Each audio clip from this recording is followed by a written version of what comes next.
This is Moshe coming to you from Israel and the Galilee. We had quite a night yesterday. We had the Iranians apparently start up the war.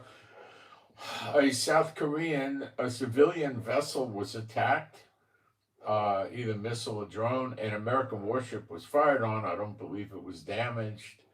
America destroyed 6 or 7 go-fast boats.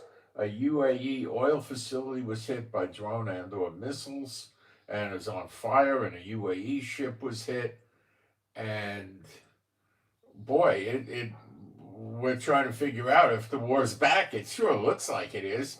The UAE and Saudi Arabia together are apparently preparing to attack or counterattack Iran. Um, UAE was burning. I mean, it may still be burning. It was really hit. Uh, and the South Korean ship was on fire. I mean, they really were going to town here. So we're going to take a look at what's going on and what the situation looks like for the fairly immediate future, which may or may not mean full war with Iran. We need to take an analytical look at this, and we will. Because Trump was asked, is, the ceasefire broken? And he said, well, there was heavy fire, I don't know. So what Trump is saying is, yeah, obviously there was heavy fire, Iran broke the ceasefire for no reason other than they felt like it was a good time to break the ceasefire. But what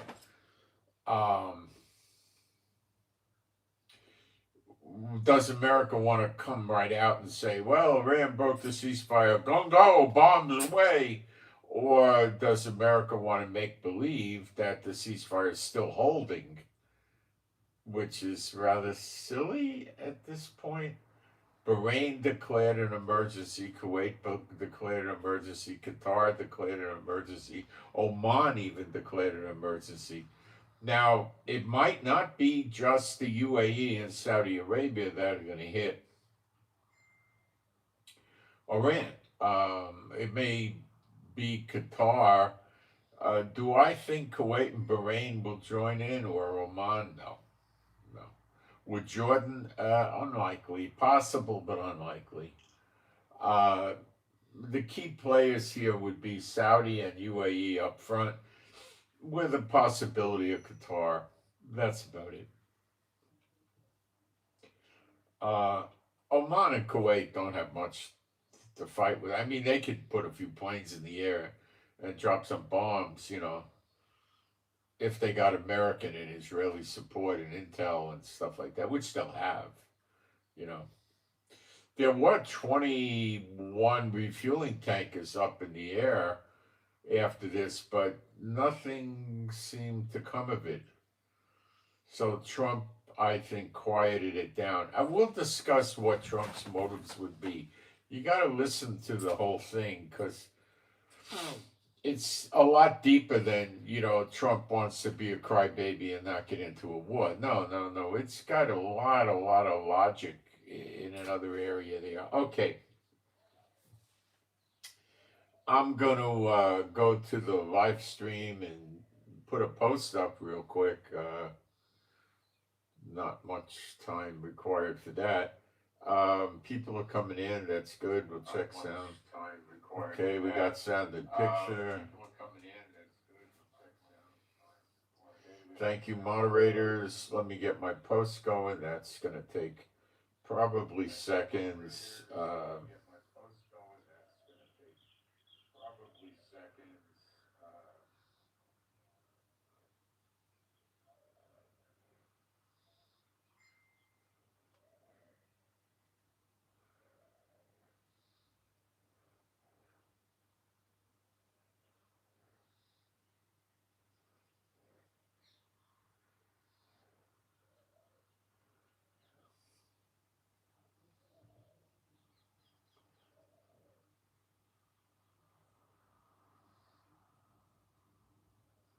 Let's take a look. Okay, let me pin this up. Nice little feature they have here. And I gotta hit this to pin it, don't I? Yeah, and then it moves annoyingly, and then it goes up. And I'm done. Shut the sound off. Okay, being a Bible believing site, Old and New Testament, I'm going to do some praise, and I have zero control over if you join in or don't. I don't even know. There is no God like Jehovah. There is no God like Jehovah. There is no God like Jehovah. There is no God like Jehovah. There is no God like Jehovah. There is no God like Jehovah. There is no God like Jehovah. There is no Messiah like Yeshua. There is no Messiah like Yeshua. There is no Messiah like Yeshua. There is no Messiah like Yeshua. There is no Messiah like Yeshua. There is no Messiah like Yeshua. There is no Messiah like Yeshua. Okay. Now, some of you might come to the conclusion because now there's conflicting reports on how many go-fast boats were destroyed. You hear a number 6 and you hear a number 7. It's not a major importance which one it is, okay? America destroyed, I believe. It felt threatened, and Trump told them, you see aggression with these go-fast boats, sink them, so they sank them. It's not a challenge for a destroyer to knock out 6, 7 boats like that. If they send 35 or 55, then it's going to become a very big challenge, and they're going to pay a dear price in the amount of boats they lose, but they're going to probably take down a destroyer or two, or damage them significantly. So what? Where does that get them? America can pull destroyers over here by the dozen. It's not going to get them anywhere. And they pay a big price. So they lost a small amount of go-fast boats. If they learned anything, they learned next time they got to up the count. Maybe they'll try 20 and go fast in a swarm, or 30. They're not making it with 7. I don't know how the boat took them out, okay? But the boat usually has at least one gun, an artillery piece. And sometimes it has a 20 or 30 millimeter gun also. So, I mean, whatever it used is going to be computer controlled, and it gets a lock on the boat and fires, and it can handle an attack on multiple targets because of the computer. So, it can, boom, boom, boom, it goes 6 or 8 rounds a minute. So the go-fast boats had to have distance from them to get, the warship, American warship would know they're coming. So they just turned that gun on, and it took them all out before the boats got there. And, now, in addition to that, they probably could have tried other guns. They do have a phalanx they could have turned loose on it. That's a 20 millimeter with, over 3,000 rounds per minute. And on a boat, you don't have like a limit of like 1,100 rounds of ammo like on a plane. The limit is probably 10,000, some astronomical figure. And the phalanx could just go, and paint the water with rounds to just wipe them out, You start shooting 20, 30 millimeter guns at a big ship, a 250, 300 foot war vessel, you're going to create some problems. But it's not the same as attacking a 60 or 70 or 50 or, some boat that's a pleasure craft redesigned or repurposed to be a warship is going to just come apart. You know, it's not made out of steel. You know. There's a real interesting metal they use. I'd like to get my hands on some of it one day. I think it's a titanium or a stainless steel for submarines, and I don't know what they spent to make this stuff, but it's got super resistance to rusting and stuff like that, and it's hard. You know, there's people that have messed around with titanium. Your regular titanium is usually called grade 2. Its value is typically it's not going to. I have a pair of shears, they're used to it. They're called tin snips, and they're made out of titanium. They're hard as heck to sharpen, by the way. You need to get some kind of diamond bit sharpener to really sharpen titanium without staying there forever. Something with sapphire might work too. Um,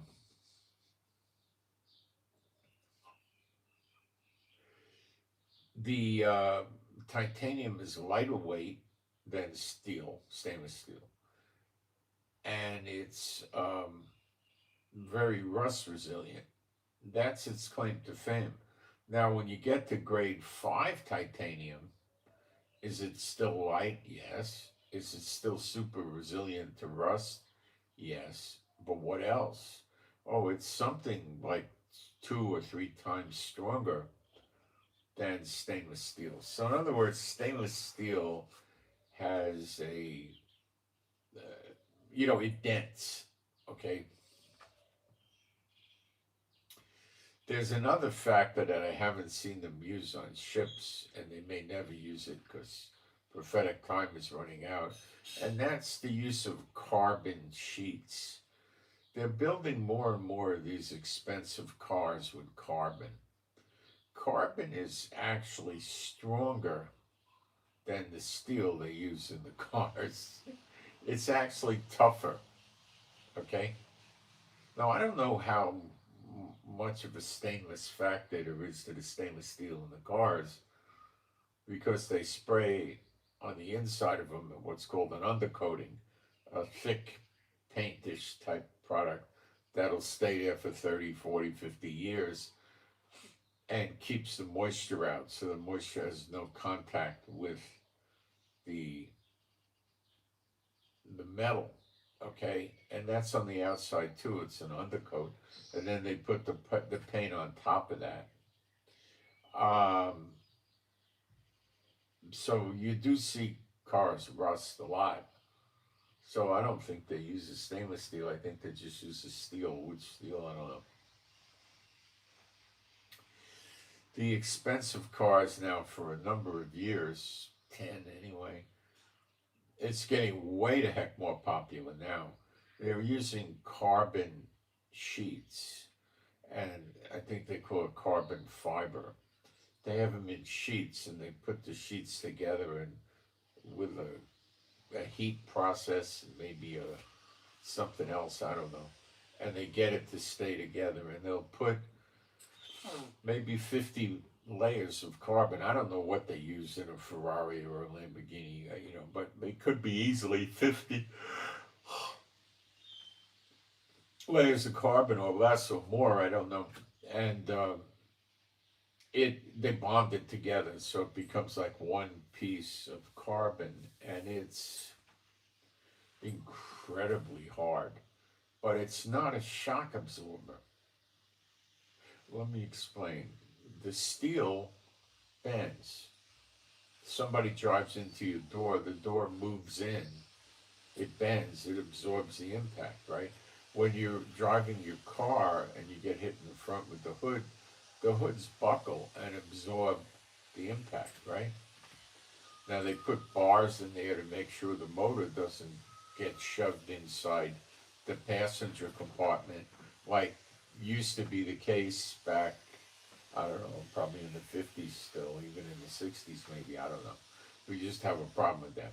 So anyway, the carbon is, when you're starting in the cars that cost more than $300,000 or $400,000, they're putting carbon. They're using carbon in the body. I think the Corvette, which is now, I think the hot rod Corvettes with the big engines and stuff, I think they're north of 160,000. And they're using the carbon too, so it's lightweight and it's stronger, but it doesn't really flex. So when you hit it, it's gonna probably stop or hit it dead in its tracks. So it could be perhaps a more abrupt impact, but you're not gonna be so quick to get the penetration. Now, maybe if another carbon fiber car hit it, you would, but what are the odds of a $450,000 Aston Martin having an impact with a $390,000 Lamborghini? Yeah, pretty thin, you know. Anyway, okay, so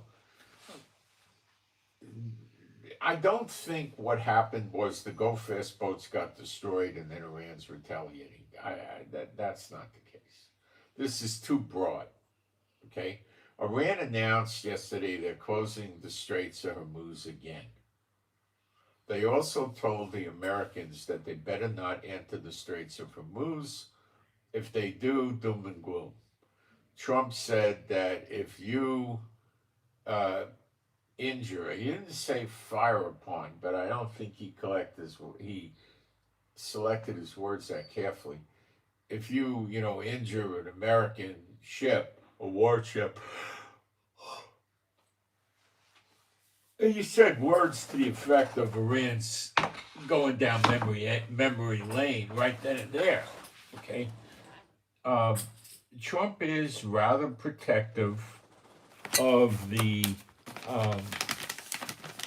ships.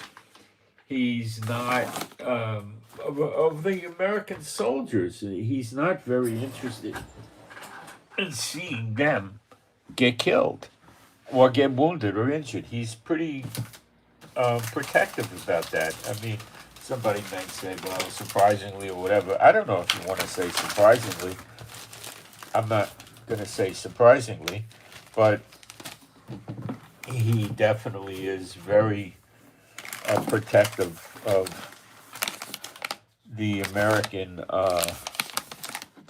military, which is unusual, for some people to imagine, but it's true.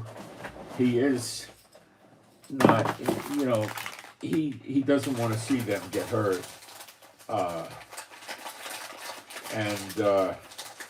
Iran wants to see them get hurt, So, where does that leave us? Well,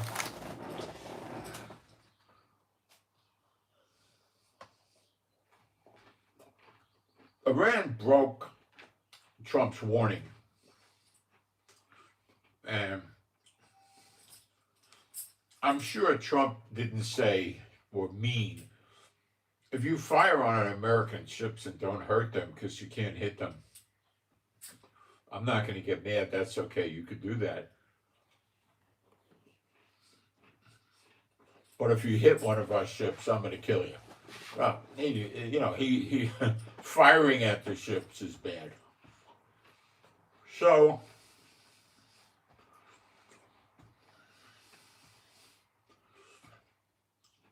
they put on fire a South Korean merchant marine vessel, probably carrying oil or something, and a UAE vessel, and an oil facility in the UAE. But they're on fire. Okay. There's been all kinds of NOTAMs popping up around the UAE. UAE said they're going to get their revenge. And it appears that the Saudis are going to go in with them.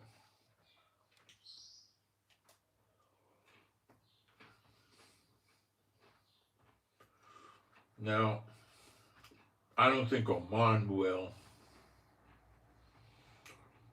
I don't think Bahrain will. I think Qatar might.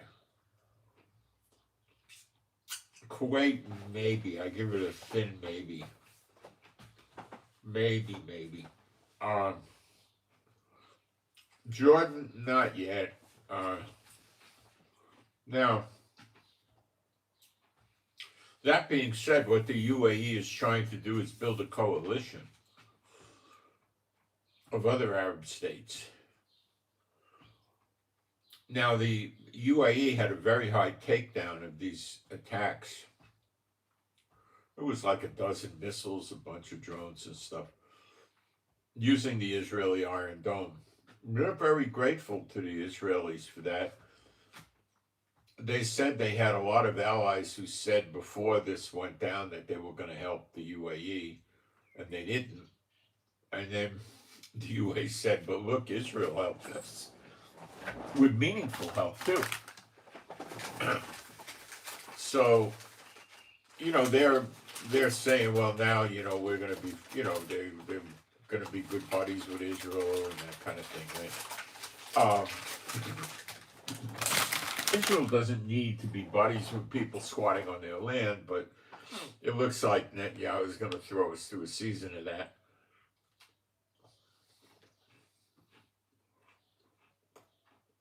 Curiously, Netanyahu was supposed to go to court today and testify on his criminal case. What great timing for Netanyahu, huh? Wondering about that. So they call the court up and say he can't possibly go because of the security incident. Oh, we're on high alert here. They haven't closed the schools or anything like that, but we're on high alert. And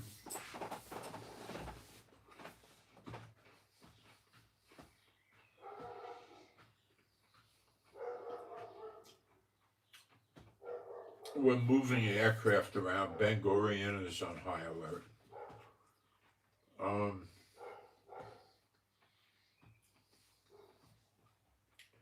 If the UAE asks Israel to join in,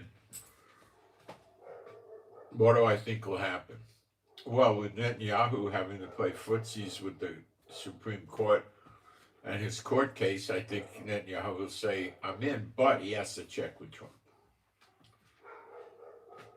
Trump holds the yoke around America right now. So he has to ask the Trump. Trump might say anything, I don't know.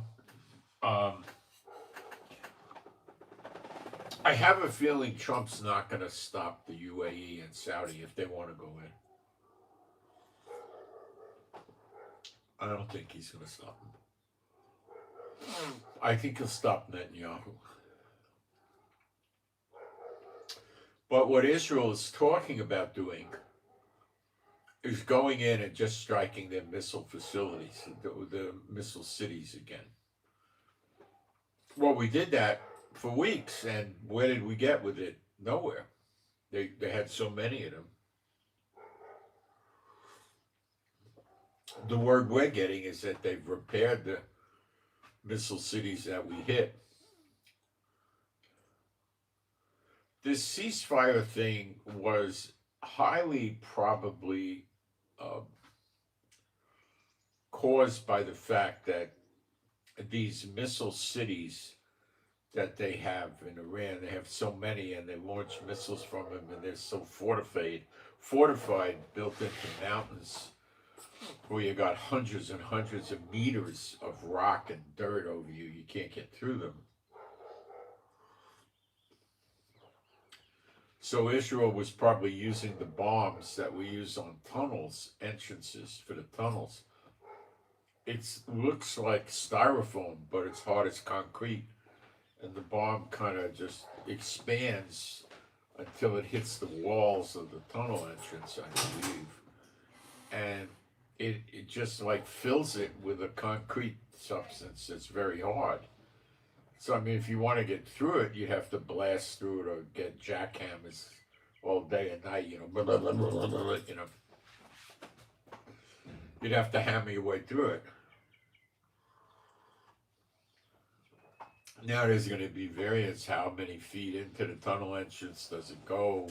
Does it go 16 feet or does it go 3 feet? You know, it's going to vary from tunnel to tunnel, you know. Uh, I think that we've been using those, and I think we gave those to America to use. I'm not sure. Iran said they managed to open some of it. They thought they couldn't, but they managed to open it.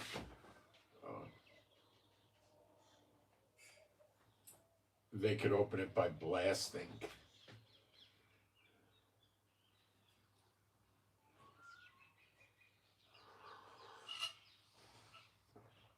I'm sure you could blast through it, you know. So the ceasefire gave them a chance to rebuild, which is extremely bad. And why did it happen? Trump ran out of bullets, basically. He had to go back and, you know, reload. So I think now he's loaded for bear.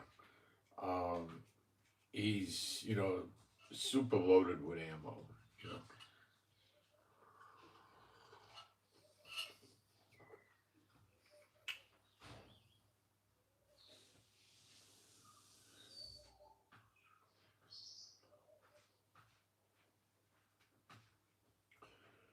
So he's not going to run out of ammo. That's what I believe. The Iwo Jima amphibious landing ship mini aircraft carrier, you know, it's a group of 3.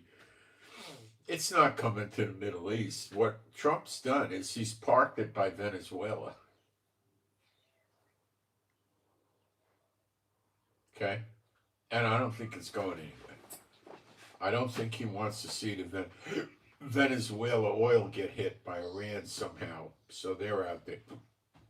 And they're, you know, they can protect pretty decently. They probably have a dozen or so vertical takeoff planes on that little aircraft carrier thing. And they probably have at least a dozen aggressive helicopters, you know, like, you know, attack helicopters. And they probably have a couple other planes, you know, like a rescue plane or a transport or something like that, right?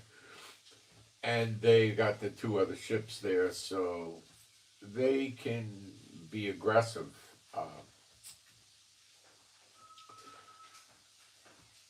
And if they see Iranian or suspicious planes that could be civilian vessels that really are Iranian attack boats encroaching on Venezuela, they could do something about it. They got enough aircraft to do it.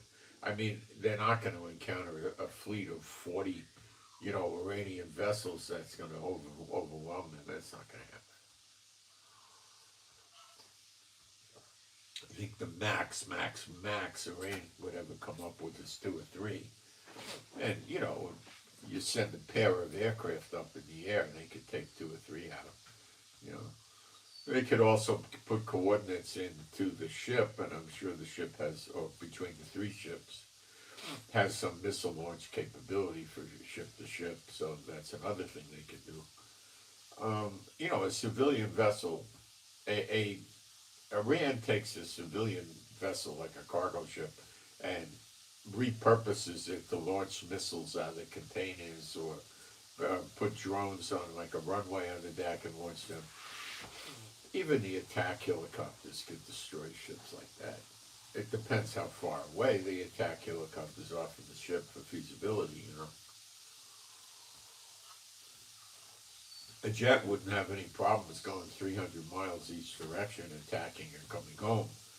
But a helicopter, that's a big trip, you know. Helicopter's good for, you know, 30, 40-mile trip, you know, something like that.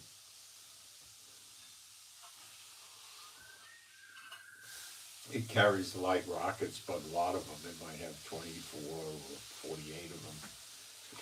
And you start pouring little light rockets into a ship. It doesn't take a lot till your ship's on fire. And it has a Gatling gun. I don't know if it's a 50 or a 20 millimeter. So they would put rocket pod rockets into it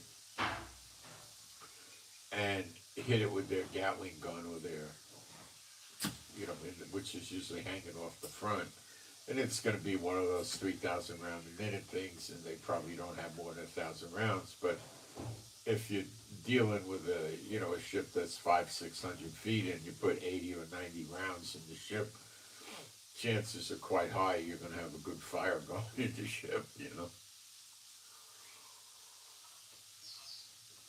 They also could fire on the tower, the conning tower where they operate the boat from. It's a lot of things they could do. I mean, the ship's not going to be in good shape when it's finished, but they're not going to send one helicopter, they probably send four. So they just start pouring rocket pod, 2 3/4 inch rockets into the thing. You put 40 or 80 rockets in a big 500-foot boat, you're going to have all kinds of fire, secondary explosions, and abandoned ship kind of stuff. Be dead in the water. It might take a day or two for the ship to actually go to the bottom, but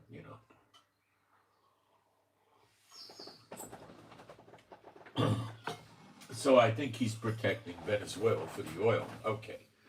So that ain't coming over here. Now, where's the Gerald Ford? It's in the Mediterranean. It's nicely in the Mediterranean. And it would probably be in what they like to call in theater, or close enough to Iran to perform. It's an aircraft carrier, so it's got escorts.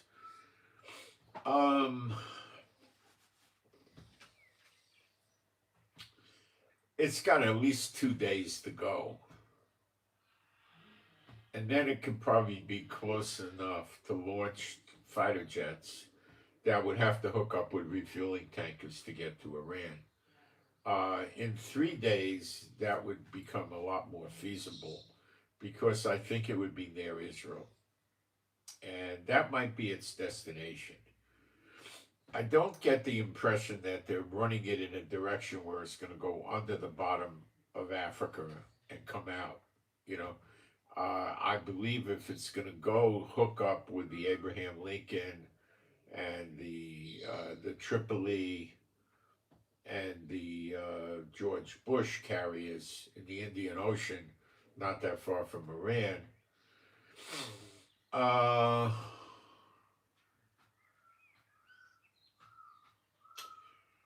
that'll take it, I'm guessing, a good 10 days, maybe more. So if that's the case and Trump is waiting for that, it's going to be a long, miserable wait. But if the boat is headed to perhaps take over at the Suez Canal, part of the Red Sea, or to be outside Israel, there's not a lot of good technical reasons why they want it outside of Israel. Israel has enough, anti-aircraft equipment on the ground to defend itself, so we wouldn't need their extra help. It'd be nice, but Trump might want them there for Iran. I don't think there's a rational, real fear of Iran deploying troops, equipment, whatever, to help Hezbollah in Lebanon. However they try to move those troops over there, Israel will kill them. And once it appears what they're doing, Israel will kill them. In other words, we don't play softball, we play hardball. You're going to have convoys pulling tanks and troops, and they'll get bombed, I mean, how are they going to get there? They're not going to call, an airline up and start booking flights, chartering planes, putting soldiers on there with rifles and uniforms. That's not going to happen. So what are they going to do to get over there? I don't know how they can't, really. They'd have to go through Iraq. And they can't. It's not feasible. So that's not a real valid reason for it to be there. I don't know why it's there. I mean, it's probably not its destination. It's probably crossing the Mediterranean, then it's going to drop down into the Suez Canal, go down the Red Sea, come out under the Red Sea, go around under Saudi Arabia, and come up in the Indian Ocean and hang out with the other three ships there, plus their escorts. So there's probably 6 to 9 escort vessels, and there's if they come, then you'd be up to 8 to 11 escort vessels, and you'd have 4 carriers, 3 real big, serious carriers, and one of these smaller ones that goes with the Expeditionary Force Marines. So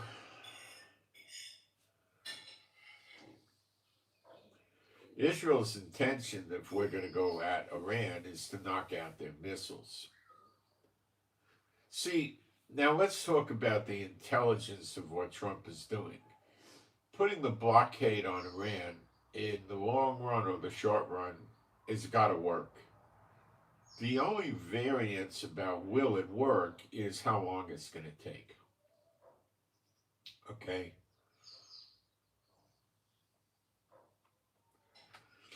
Now, nobody knows for sure. They could guess. It might take another 2 weeks. It might take another 5 weeks. It's going to be as every every 5 days goes on, it's going to get markedly harder in Iran. Okay? Now, that being said, they're still getting humanitarian aid, if you want to call it that. It could be, I don't know what else, from Pakistan, coming in through 6 border crossings. So, Trump doesn't know what to do about that. So he just leaves it alone.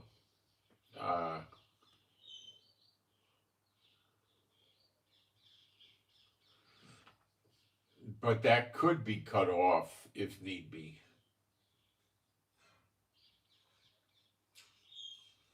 And then comes air deliveries, and then come train deliveries. So you read about Trump and you think he's, Tarzan, and he's cutting them off, but is he really cutting them off? Listen, their planes come in with food, lots of flights in and out with food. Trucks bringing in lots of food and other supplies through Pakistan. And the railroads, if the railroads are sending oil to China, rest assured China is sending stuff back to, or I'm pretty certain that they're sending stuff to Iran. You start sending 100 railroad cars full of grain and other things, you're gonna, that's a lot of grain, And if you do it every week, you can start feeding the Iranian people, so they might be getting fed by Iran that way. So you got all of this going on at the same time, and they're getting food. Okay? So what is Trump doing? He's breaking their back financially. How effective is that? On a 10 scale, 10 being the best, it's an 8.5, because they're still making money by sending railroad cars full of oil to China, but you can't get that much out on a train. You get about 40 something, million barrels or something like that, or 47,000 barrels. I'm sorry, 47,000 barrels out on a train, and that's not a lot, but it's an income. You take 47,000 and multiply it by $111 or something. You got a bunch of money, and that's bad, because then they could give it to Hezbollah to make payroll, give it to the Houthis to make payroll. It's a bad thing.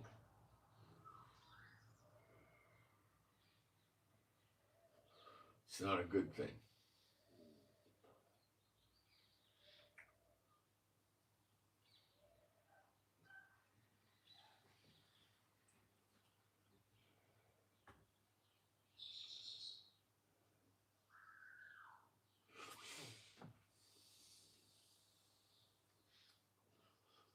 So Trump, most people don't understand the loopholes to this blockade, but it's still significant. Iran has a lot of bills to pay, and 47,000 barrels on a train is not much. Listen, a small oil tanker, baby oil tank, is 100,000. So every 2 train loads is like one small tanker. That's not much in the greater scheme of things, kids. It really, really isn't. Now, a regular oil tanker is 300,000 barrels. And the super tankers are 2 to 4 million barrels. So Iran is just getting a pittance of oil, and I guess Trump is sitting there thinking, well, if we blow the railroad tracks up, China's going to get on the phone and be screaming mad and, telling me they're going to drown me in egg drop soup or something. So he's not done that. Pakistan, I believe, is playing nice and just letting humanitarian aid in. Now, this is a very interesting problem because Pakistan made a mutual defense treaty with Saudi Arabia very recently, and there was some reason for it. They got something out of it, or they never would have done it. Okay? And if Saudi,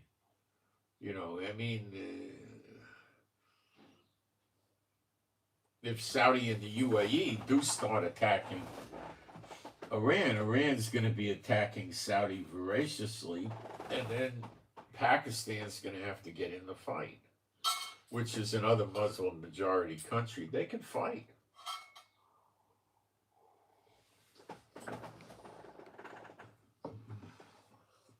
It's not going to help Iran one bit.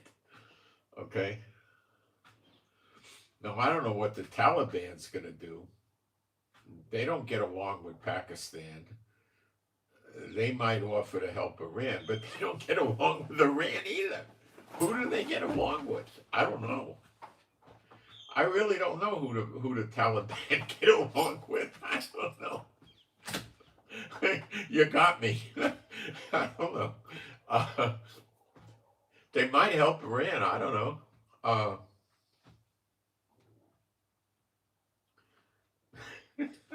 don't know. I don't think their land is part of Elam, so I don't know. So prophecy looks like it's being fulfilled. Remember, I repeatedly have told you that it's very possible we'll have interruptions in the progress of this thing, okay? Because you're dealing with the likes of Trump and his quest for a Nobel Peace Prize, and he's he's delusional, but he's got a really good idea with this blockade. Okay, we'll break that back, but what he's thinking he's going to get is never going to happen. He's looking for a peaceful end, getting a desperate Iran, making them resign, the IRGC disband, the parliament and everything go away, the Khomeini to be out of office and have a free election under their supervision, American supervision. So America will have ballot boxes with Marines standing by the ballot box. What are the Iranians going to do then? They're not going to be able to rig it. You just do it manual, that's all. And you watch everything, and, you put a platoon of Marines around the voting station, that's all.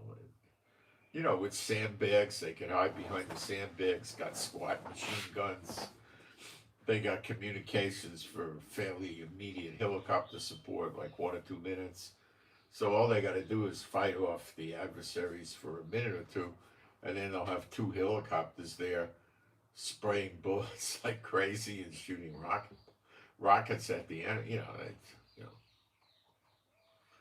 So, that way Trump gets his oil and saves the civilians and everything else, but it ain't gonna happen. If these Iranians have to go, they'll probably destroy the oil themselves. If we can't have it, you can't have it. Remember, all the Satan bots are like children. You gotta understand that. They're all that way. They behave like children, like, 11-year-old kids or something like that. That's how they are. They have the same rash emotions, the revenge, and they don't think things through, and, this kind of thing. Okay? Look at the world. They're a bunch of idiots.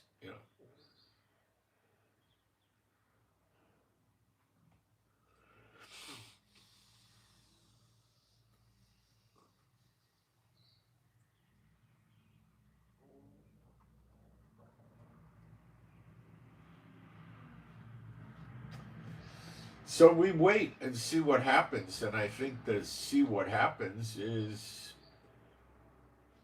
what comes next. I mean, Iran, they did make a press release and they said that the explosions in UAE on the oil facility were actually caused by America. oh, oh.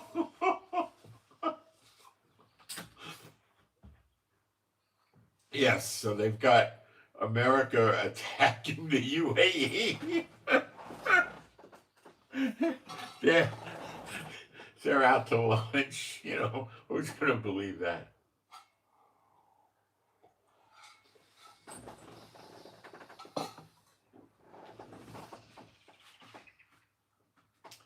Stupid as the day is long, I tell you. So,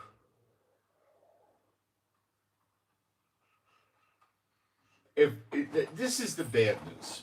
Trump might just say, well, I'm not going to call the ceasefire over. I'm just going to hang in there with the blockade. I'm going to tell the UAE and Saudi Arabia to stand down, which they're not going to like. You see, they're not Trump. They understand the Middle East, and they understand Iran, and they understand that the reason this happened in the last few hours is because they never really retaliated against Iran. And why Iran didn't just launch missiles at Israel is because they know that if they just launched missiles at Israel, the refueling tankers, dozens of them are going to be up in the air, and the jets are going to be warming up their engine, and it's going to be at least 40 jets, if not 70 or 100. It could easily be 100. And they're going to drop several bombs per plane and do a massive bomb run. And Netanyahu might just sit there and say, well, I got to stay out of court, and it's a good idea to keep blowing up all their missile facilities as best we can to damage the entrances, exits. Anything we could damage, let's damage it so they'll have less missile launch capability. And he just goes day after day attacking the missile launchers. See, Iran's missile launchers can sustain a lot of attacks. They had something resembling a navy, and all their boats, except the go-fast boats, are at the bottom of the ocean. They had some ridiculous Air Force. It was pathetic. And most, if not all, their planes are gone. And they had air defenses with radar and good radar, and ground-to-air missiles and, anti-missile missiles and whatever. And where did that wind up? Well, it's all defunct. It's no more.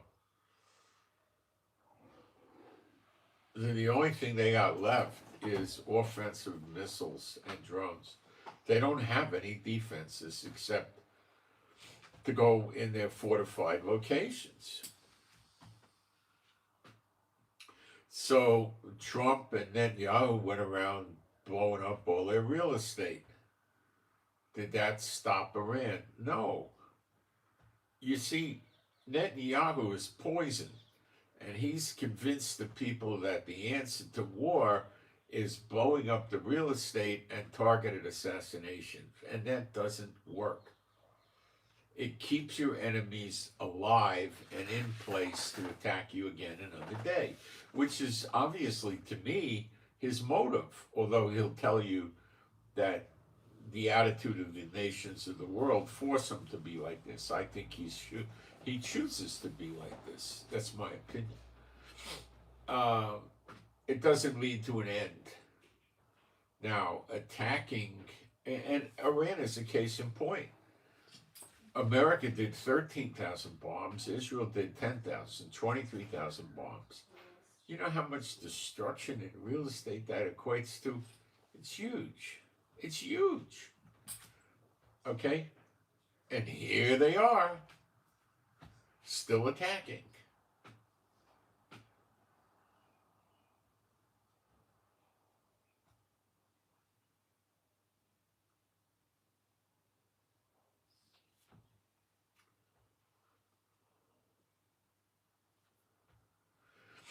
Your best attack is to hit the soldiers. Now, hitting the parliament and the government intels and the intelligence agency, that's good, and we did that. And hitting the ports and the piers and the airports, that's good, but we didn't hit the airports enough. Okay, but that's good stuff. Okay, but concentrating on the real estate isn't doing it. Concentrating on the soldiers is. It should be that there's enough drones and air traffic that when you see platoons or convoys moving, every time you see movement, you attack them and kill them. Okay, you kill the soldiers. Now, what are the Second Amendment right people say? Guns don't kill people, people kill people. Are the Second Amendment people crazy? No, they're right.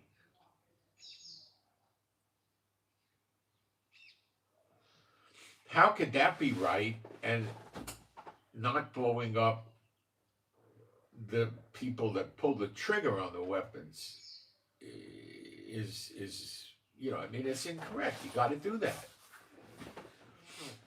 He blows up the Netanyahu concentrates on blowing up the weapons. Well, that's important too. But why he puts such an emphasis on blowing up the weapons is because he intends to keep the enemy soldiers alive. That's the problem. Then they just rebuild and regroup. Look what Trump did. He gave Iran a few weeks and they got themselves built up enough. Now they're ready to go back at it again. Let's see if we got any updates coming in on the situation in Iran. Now I'm going to hit Arab and Hebrew social media real quick.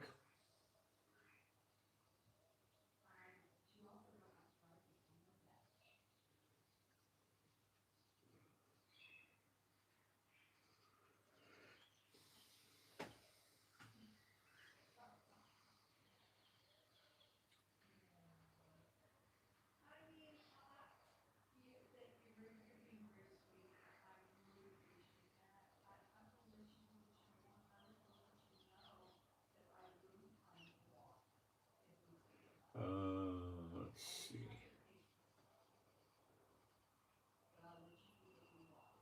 There was 5 waves of attacks on the UAE. It wasn't lightweight. Trump's got I mean, he's going to play a psychotic game. No, we still have a ceasefire. How can he do that? Because he's Trump. He doesn't think he has limitations of ordinary people.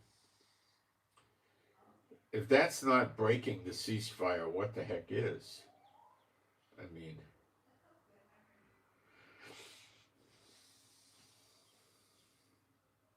see, him waiting for all the aircraft carriers and all the equipment and all that is, it could be somewhat based in reality, but it's probably more heavily based in fear. No, I'm not picking up any real pressing news there. Let me check regular media real quick.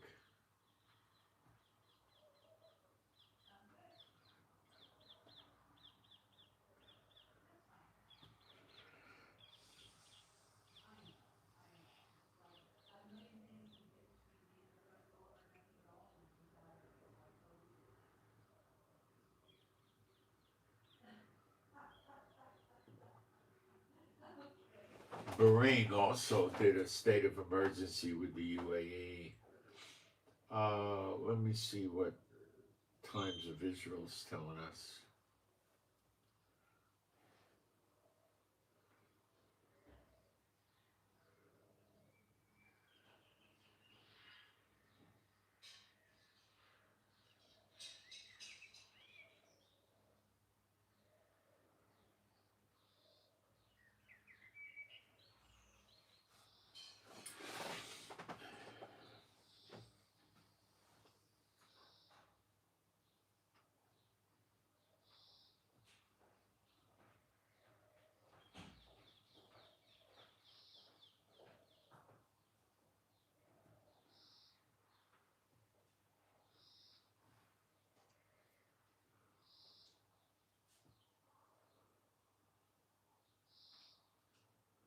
The South Korean shipping firm that owns the vessel that was fired upon by the Iranians and was on fire, they said they put the fire out.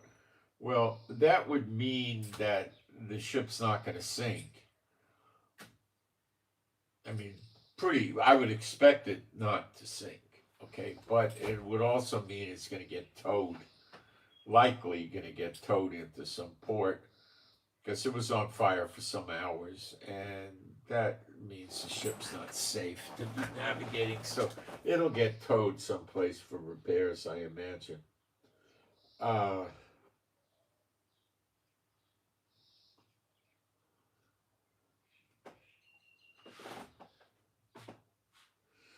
Okay, let's see what else we got cooking here.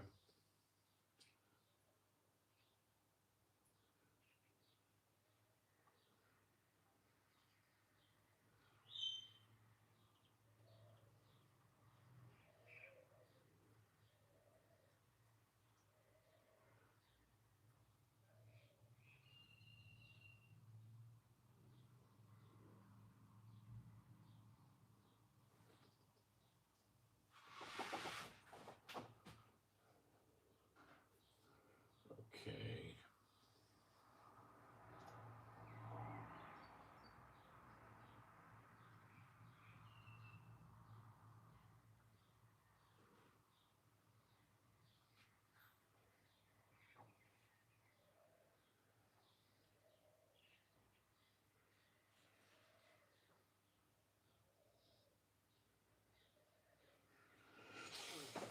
We don't really know. Let me try another one here. We don't really know what's going on with war or not yet. So it appears that Trump's not come up with a decision.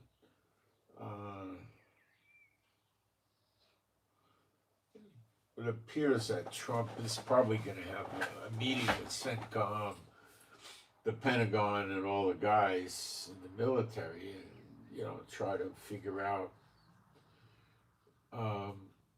what their best course of action is. I imagine that's what they're going to do. Hang on a minute,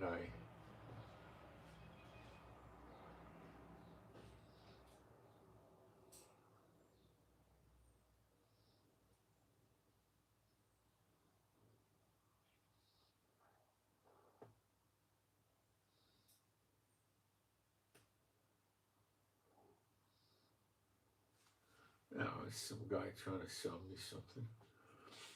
Let me check this news here. Uh,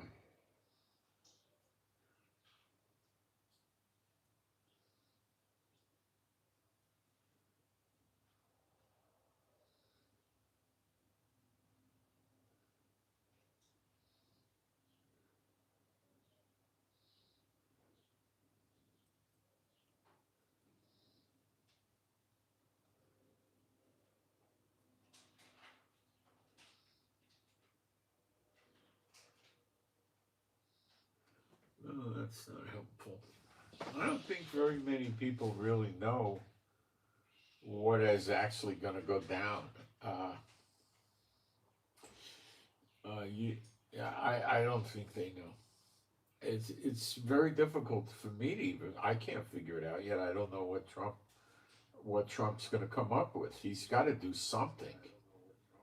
He could ignore it. That's something, and say we're still in a ceasefire, or I'm just going to keep my blockade going, and we're going to break their back that way. And he's right. He will, but there's going to be a big price to pay along the way.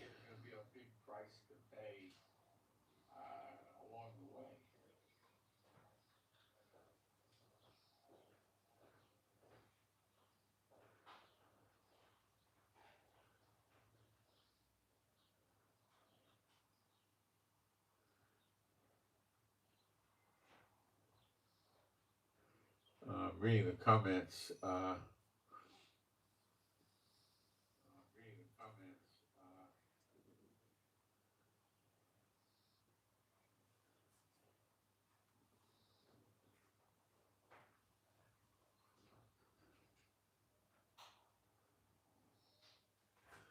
Trump is sincere in wanting to bring an end to Iran, believe me.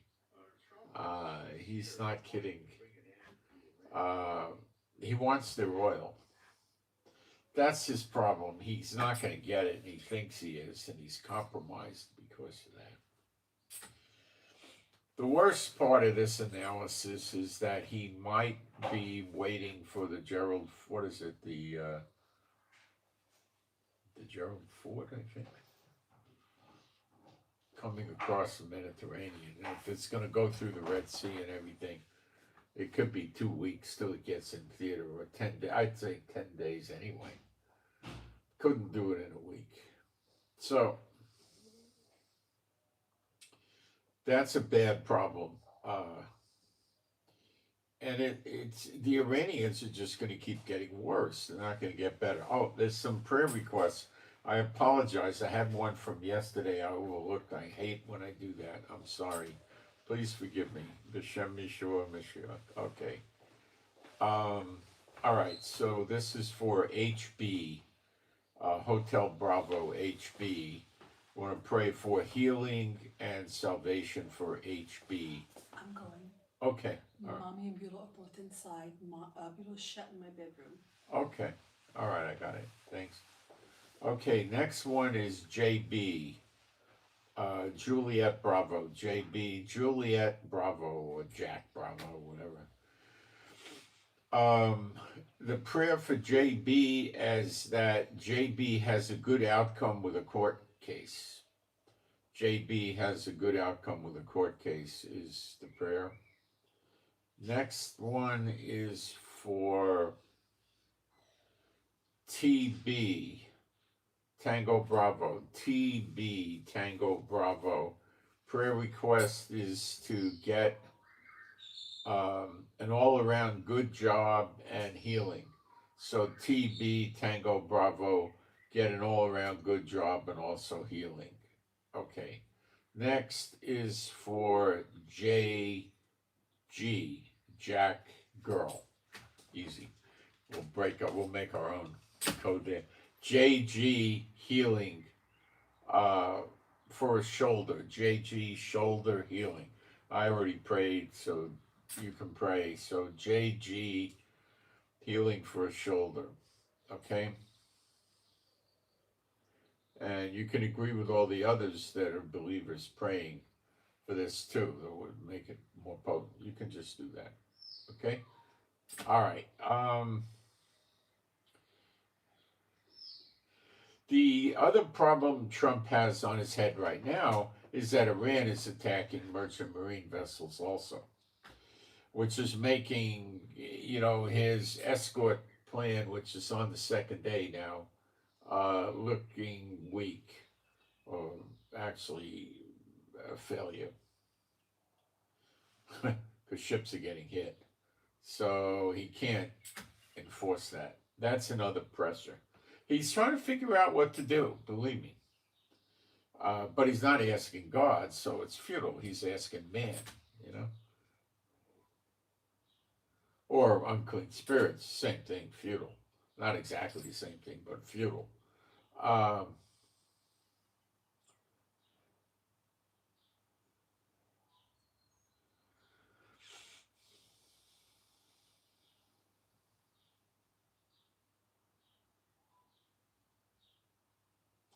he was telling the media that ships are moving around and he's getting a lot of ships moving. So he's saying, well, in spite of Iran's firing, we're successful. So he's leaning towards I'm going to put my ostrich head in the ground and make believe everything's okay and just keep trying to choke Iran with the blockade.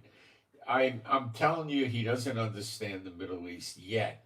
And that's very, very dangerous for America. Believe me, he doesn't understand it. And Iran gets away with this attack on the UAE and the ships and all that. They're just going to keep doing it more and more. They want to break this blockade. Okay?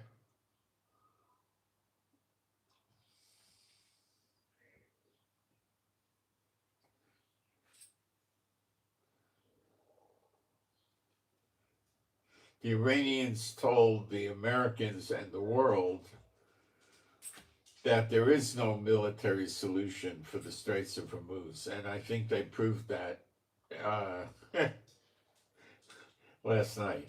So let's see what happens.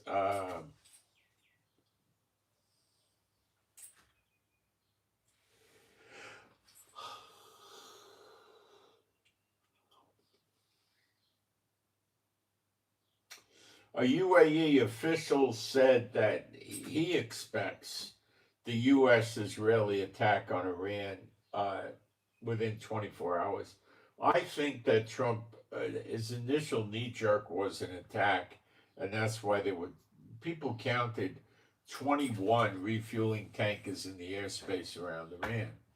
And the reason for that is the planes flying in to attack Iran would be out of gas when they showed up, so they needed to tank up and then go into Iran, so they had a lot of gas to maneuver and then get out of there. And I think that he changed his mind.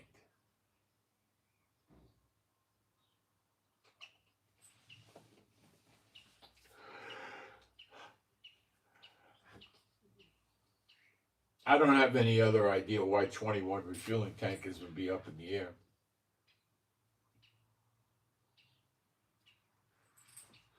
Qatar extended their force majeure regarding their LNG. So what they were doing is you have contracts to sell goods to people, right? Okay, ongoing. I'll sell you X amount of LNG every month for 3 years or whatever, right? Okay, so rather than be held in violation of their contract because they can't deliver the LNG, their contract must have had a force majeure clause that said the seller is not responsible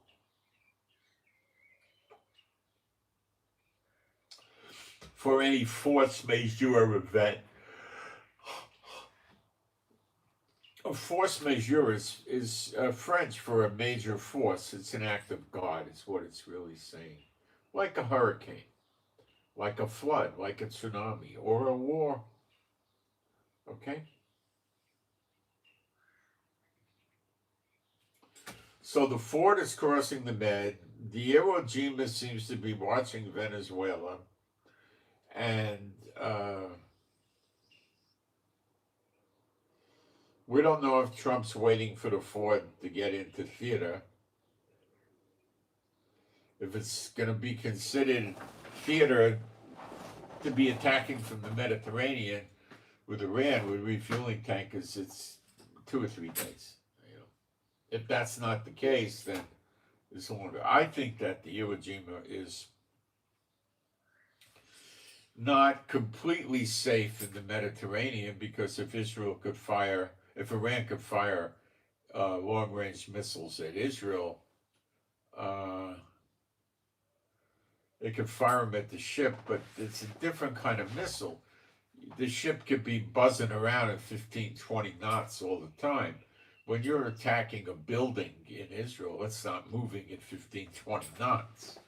Okay, so I don't think their long-range hypersonic ballistic missiles have capability to hit a ship that's zigzagging. They're not going to just go in a linear line that can be predicted. They're going to go a little bit here, a lot there, a little here, a lot there. You know, the computer will randomly move them in zigzags.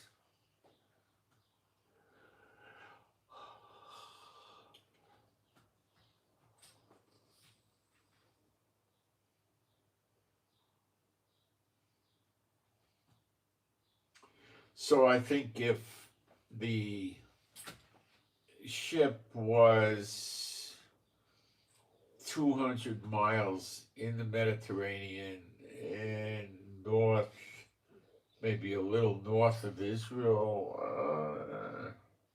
or maybe down by Haifa, but not out in the water, 200 miles, I don't think Iran could reach them, unless Iran's capability has been increased. But I think they'd be safe, so they might try something like that.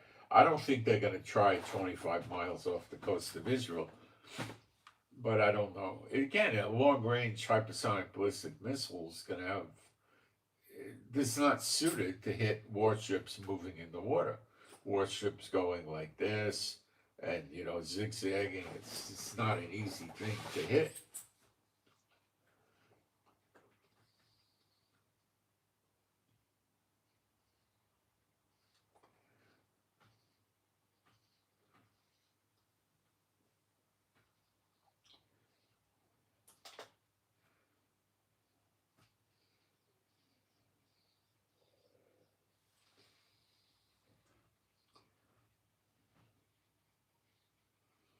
When Iran hit the 2 vessels, one was South Korean.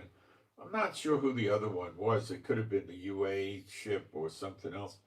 The Iranians said that these ships have turned off their transponders, and that seems to be enough of a provocation for Iran. Oh boy.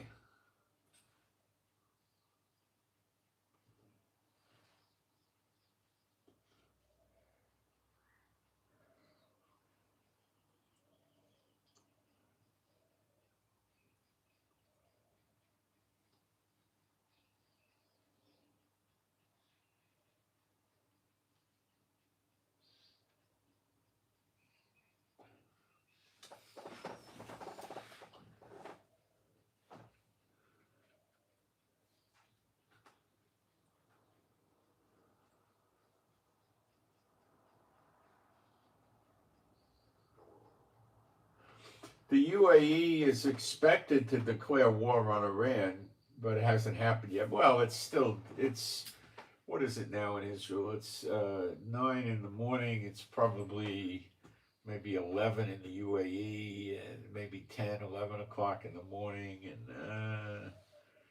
And they might not be meeting till mid-afternoon.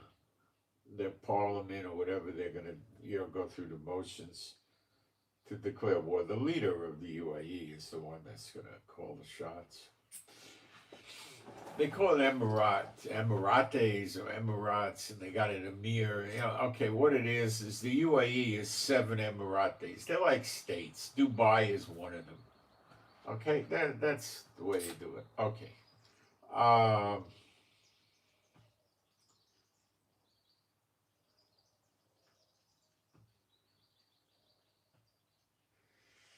They wore pictures of a fire at the Fujairah oil industry zone in the UAE, caused by an Iranian drone strike. So there's pictures of the fire. It was ugly. I put it up on Telegram. There were ugly pictures of the fire.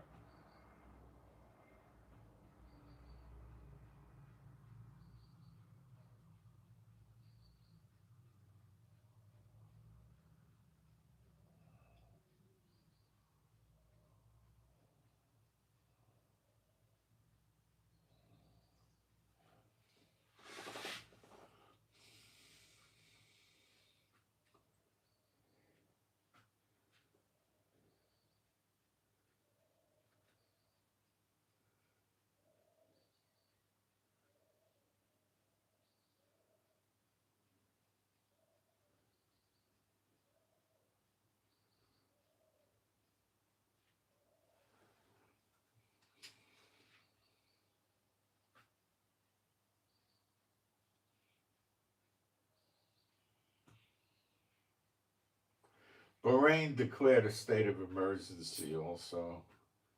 Um,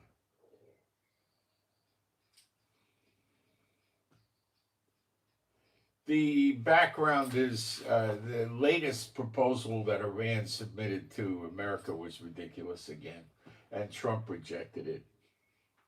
So the Iranians figured, well, we're not getting anywhere with this Trump, so we can't nicely get him to get rid of his blockade, but we got to get rid of it because if we don't get rid of it, it's going to kill us and Trump's going to win.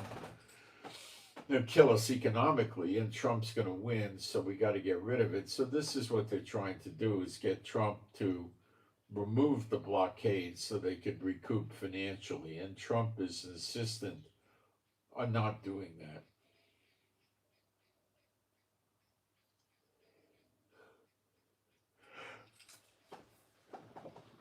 So if there's one thing I don't believe Trump's going to change on, it's the blockade. It would take a lot to get Trump to get off the blockade. A lot.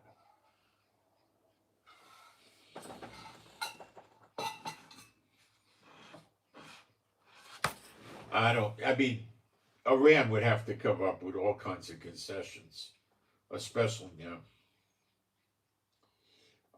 So we don't know what Trump's going to do. Um, the fact that the refueling tankers were up in the air last night and nothing happened makes me think Trump is going to just play the game. Oh, we don't care. Let's just make believe we're still in a ceasefire and choke them with the blockade. But that's just going to cause more attacks every day, and he should know better. If he doesn't, if he wants to play the game of let's kill Iran, he better play for real, and he's still not playing for real.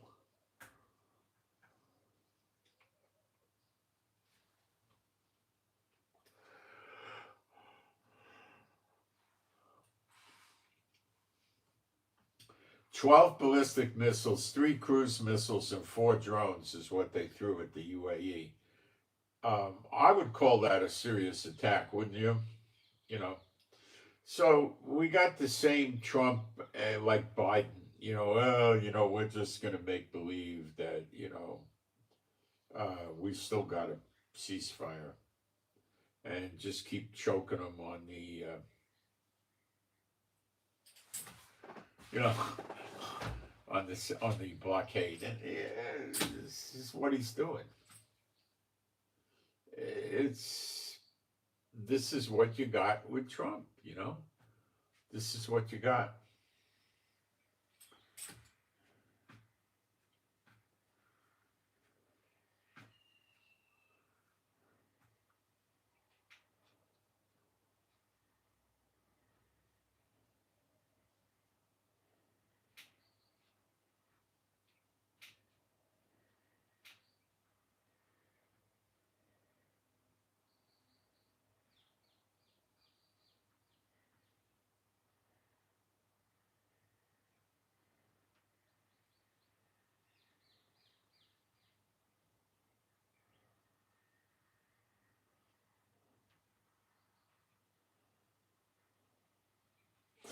Well, let me take a look at the chat again. I'll answer questions if I see any. He wants the oil. That's his problem. He's not going to get it. He thinks he is. It's compromised. The worst part of this analysis is that I would say you're probably at about a 75% chance that Trump's not going to go to war against Iran right now. If it was going to happen, it would have happened last night. He's set up to go at a moment's notice. This didn't do it. Now, remember, I keep telling you this in the background, and I don't know how many of you really understand it. I'll give it to you one more time. Trump wants to be the oil czar. If he's the oil czar, he could control the world, especially China and big countries, North Korea, China, and so forth, Russia. And he has Zelensky constantly attacking Russian oil refineries and storage and stuff like that. So he's knocking Russia's oil capability down a little bit at a time. Okay, but it's down. It's down. Okay, and so he maybe doesn't want to get it to go as far as Russia can't make oil for their own needs, but I think he wants to get it to go as far as Russia can't sell oil. Then he wants Iran to either be his oil, where he's selling the oil, okay, or if that's not the case, he wants Iran out of the oil business.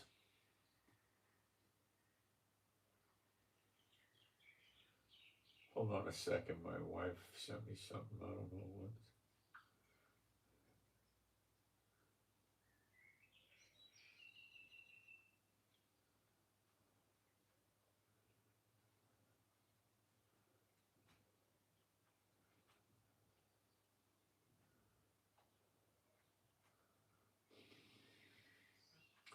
I believe it's the downtown one, the one that we used to go to on the second floor.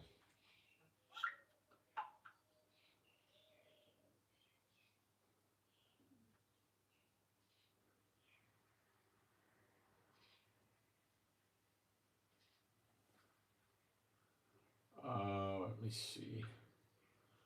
That was it. That was my wife asking me a question. I'll be right back in a minute. Fast break.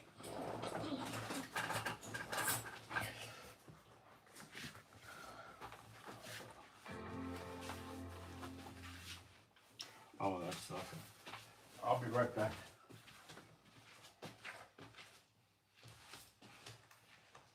Hey, mommy dog, let me get through, huh?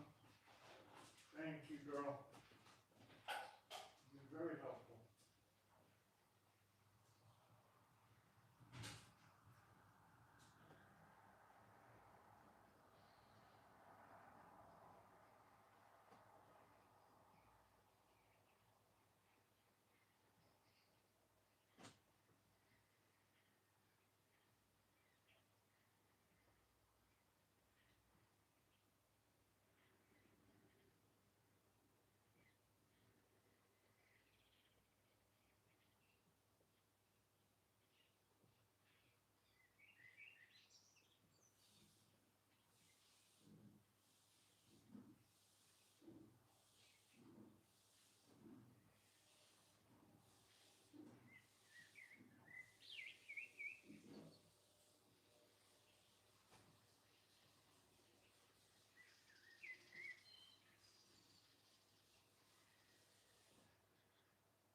All right. So I think the only thing we can do is wait and see what happens during the day.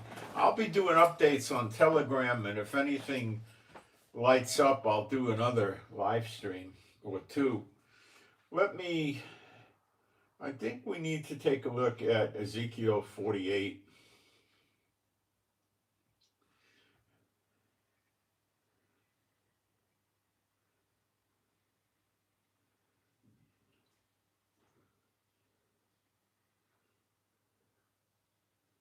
I don't know why, it's just coming to mind. Let's read it. Verse 1.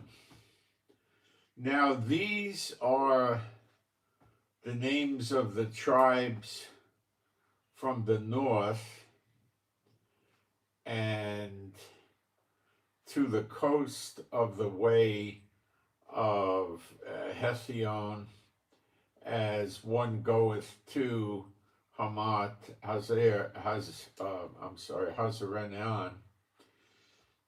the border of Damascus northward to the coast of Hamat, for these are his sides east and what. Well, I don't know. Maybe it was just me. This is very hard to understand the geography. We'd have to go dig into history and hope we can find some very, very old maps, which sometimes are available, but you don't know how correct they are. I'm not going to go through all this geography. It says, and by the border of Reuben from the east side onto the west side, a portion for Judah. It's very difficult to get to the bottom of that. Okay, now I'm in verse 8 of 48. By the border of Judah from the east side onto the west side shall be the offering which you shall offer of 20,000 reeds in breadth and in length, as one of the other parts from the east side unto the west side, and the sanctuary shall be in the midst of it. That's where the temple's going to be. So we're making offerings of giving up the land that he gave us back to him for the temple, okay? The oblation that you shall offer unto Jehovah shall be of 25,000 in length and 10,000 in breadth, and for them,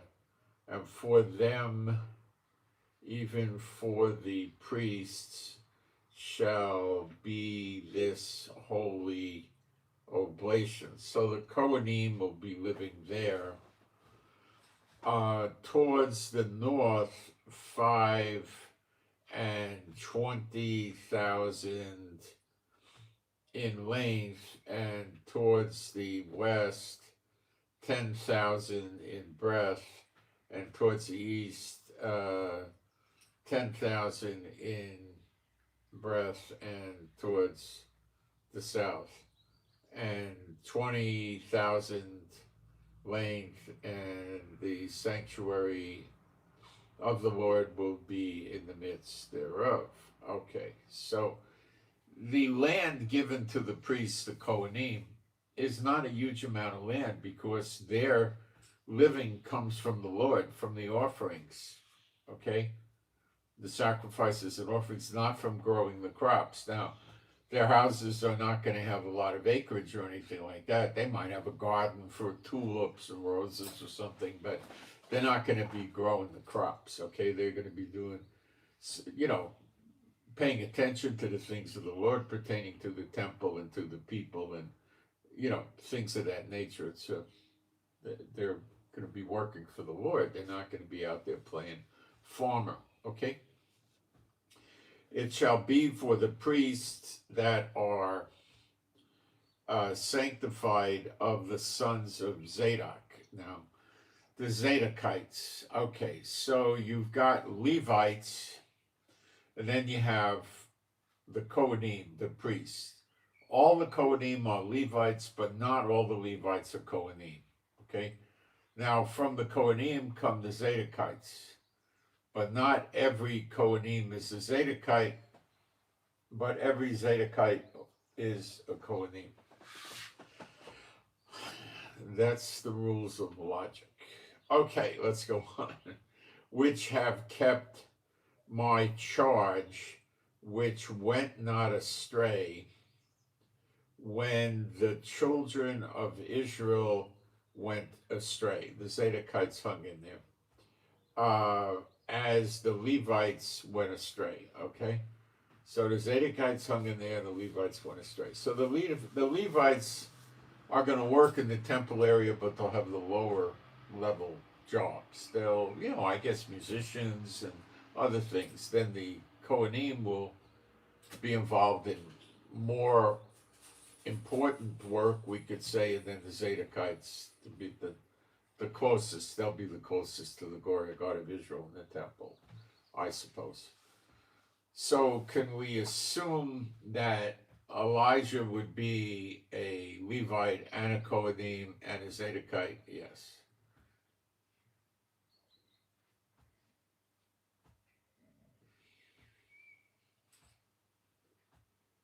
He's teaching them how to do the offerings and sacrifices and make them acceptable unto the Lord in Malachi 3. So how could he be teaching the Zadokites if he wasn't a Zadokite? Wouldn't work.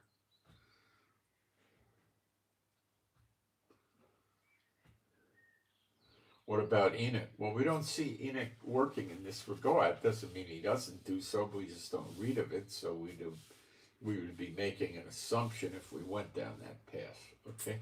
And it might be a bad assumption. Okay. Now, if people start telling you, well, the Levites are going to be like janitors and stuff like that, that's not the case. Okay. All right. They're not going to be in close with the glory God of Israel with the anointed prince, who's not Yeshua, of course, from the line of David, is going to do the sacrifices in there. They'll be working in that area. Okay. It shall be for the priests that are sanctified, the sons of Zadok, which have kept my charge, which went astray when the children of Israel went astray, as the Levites went astray. And this oblation of the land that is offered shall be unto them a thing most holy by the border of the Levites. So their land, where the Zadokites are going to be, is going to be very holy. Now, because their clothes and themselves are going to probably be very close to the glory of God of Israel, they're going to come out, I don't know the right word, glowing or emanating forth the light that they're picking up from the glory of God of Israel, which is probably going to be substantially more noticeable than everybody else's light, which will all have light. I'm guessing about this, okay? Like it was so intense with Moses, they had to cover his face, okay, with a veil because it was so strong. And also the clothing in that way. So if they're going to take their clothing out of the temple area, which they may not be able to do, they may have to leave it there. It's an honor in a way, in a true way, and it's okay. It is what it is, right? Okay, and over against the border of the priests, the Levites shall have 520,000 in length and 10,000 in breadth. All the length shall be 520,000, and the breadth 10,000. And they shall not sell of it. They can't sell this land, neither exchange nor alienate the first fruits of the land, for it is holy unto the Lord. So they can't swap the land or anyhow get it at. They can't leave their possession, you know. And the 5,000 that are in the breadth over against the 5,020,000 shall be profane place for the city, for the dwelling and for the dwelling and for suburbs, and the city shall be in the midst of the current, shall be a profane place for the city. Well, the cities where they build the houses next to each other and stuff like that is not revered in the Bible like that, okay? But this Jerusalem will be a holy city, you know. So, anyway, and I don't know why it says that, you know. And there's a lot of things we're going to have to get the answers for when the time comes. And these shall be the measures thereof. The north side 4,500, and the south side 4,500, and on the east side 4,500, and on the west side 4,500. So apparently it's square equals square. And the suburbs of the city shall be towards the north 250, and towards the south 250, and towards the east 250, and towards the west 250. Okay, square again. And the residue in length over against the oblation of the holy portion, the offering, shall be 10,000 eastward and 10,000 westward, and shall be over against the oblation of the holy portion, and the increase thereof shall be for food unto them that serve the city. Serve the city is not serving the Lord. They're not serving in the temple, okay? You don't make sacrifices and offerings to the city. Okay, you do it in the temple, the altar. Okay. And they that serve the city shall serve it out of all the tribes of Israel. So they'll come from all the tribes. So there'll be Levites in there.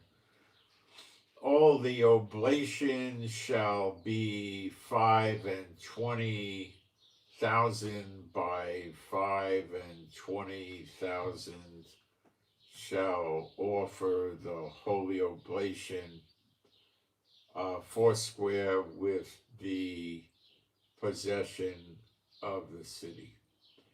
And the residue shall be for the prince, that's the anointed prince, which is not Yeshua, on the one side, and on the, this is not yet the time after Revelation 19, when Yeshua comes down and brings New Jerusalem. This is before that. This is like maybe in a month or 2 or 3 or whatever, very quickly, you know, maybe in a week, I don't know. On the one side and on the other of the holy city, of the holy oblation, and of the possession of the city over against the 5 and 20,000 of the oblation towards the east border, and westward over against the 5 and 20,000 towards the west border, over against the portions for the prince. And it shall be the holy oblation, and the sanctuary of the house shall be in the middle thereof. Moreover, from the possession of the Levites, you see, the New Jerusalem we understand to be, 1,500 miles long, wide, and high. So it's obviously not New Jerusalem. We're talking about a temple. Okay. Moreover, from the possession of the Levites, and from the possession of the city, being on the midst of that which is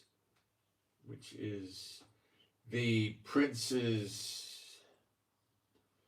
between the border of Judah and the border of Benjamin, shall be for the prince. As for the rest of the tribes, from the east side unto the west side, Benjamin shall be a portion, and by the border of Benjamin from the east side unto the west side, Simeon shall have a portion. And then it goes on for Issachar, Zebulon, Gad. I'm not going to read all this. It's going through the tribes.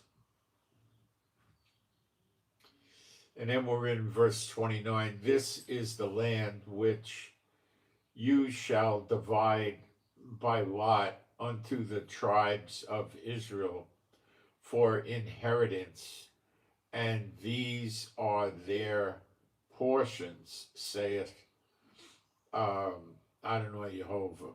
And these are the goings out of the city on the north side, 4,000, and let me keep reading. And the gates of the city shall be after the names of the tribes of Israel. Okay. Now, you got to pay attention to this. This is the names of the tribes of Israel: 3 gates north, 1 gate Reuben, 1 gate Judah, 1 gate Levi. And on the east, 4,503 gates, and 1 gate for Joseph, 1 gate for Benjamin, and the other for Dan. So Dan is back. And at the south side, 4,500 measures, and 3 gates on one side of Shimeon, 1 gate of Issachar, 1 gate, and Zebulon. And at the west side, 4,500 with 3 gates, and the 1 gate Gad, and 1 gate of Asher, one gate of Naphtali. Now I'm in verse 35. It was round about 18,000 measures, and the name of the city from that day shall be the Lord is there. Jehovah, what is the word they used for there? Po, I think. Let's see. No, Sham. Oh, here is Po. That would be there. Yeah, Sham. Okay. I thought they would say the Lord is here. The Lord is there. All right. But now in New Jerusalem, there's 12 gates, each one guarded by an angel. Each one made out of a giant pearl. Now, we have this with the city when the next temple is here, which comes down from heaven, and also the Mount Zion will be there again because armies dismantled it, they shoveled it away. So I do not read anywhere of us spending months or years building the mountain back up. I think it just goes boom, and it's there. And I think that would be the end of the Dome of the Rock and all of that stuff too. Okay, it would be gone when that mountain comes, I believe. Now, that mountain and the temple may be there before redemption, but the glory of God of Israel would probably not be there until we hit redemption. My take on that. Probably right, but that's my guess. All right, so let's go on.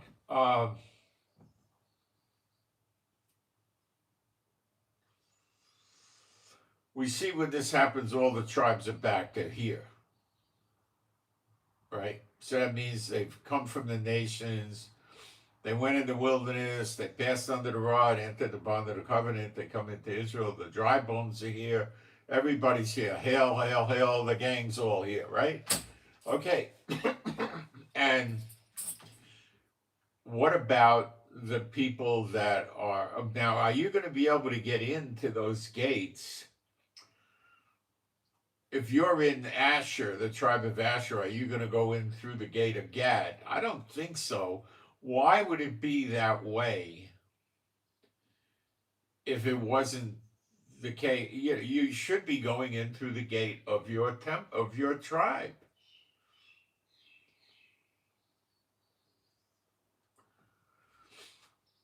Now, the church world, now you get a lot of people going to hate me. The church world, with the way they would run their doctrine, you'd have the gate of Baptists, the gate of Pentecostal, the gate of Catholics, the gate of Presbyterian, Episcopalian, and, blah, blah, Church of Christ, and all of that. That's how they would run it. Okay? But that's not the case. They never replaced Israel, only in their dreams. Okay?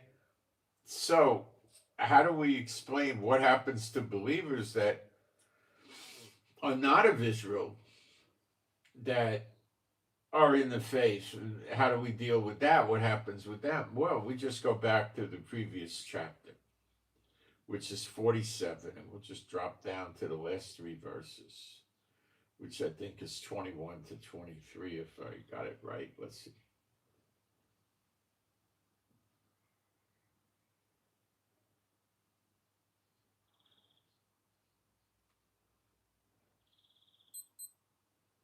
Uh, 21, yeah. So I'm in Ezekiel 47, 21. This is very important. So shall you divide this land unto you according to the tribes of Israel. Now, this is the general land. We're not talking about where the Kohanim are and the Zadokites and the temple. Okay, this is the general. This is where the people are going to live, and they're going to have big pieces of agricultural land and so forth. And it shall come to pass that you shall divide by lot for an inheritance unto you and to the strangers that sojourn among you. Now that explains why the non-Israelites that are in the faith are in Israel, and all Israel shall be saved, and they get an inheritance. This just opened it up for you. I've never heard any of these guys that have the buildings that meet at from 9 o'clock in the morning to 11 o'clock in the morning on Sunday ever teach this, because that would be showing the church they're Israel, which is the reality if they're true believers, but they never talk about that.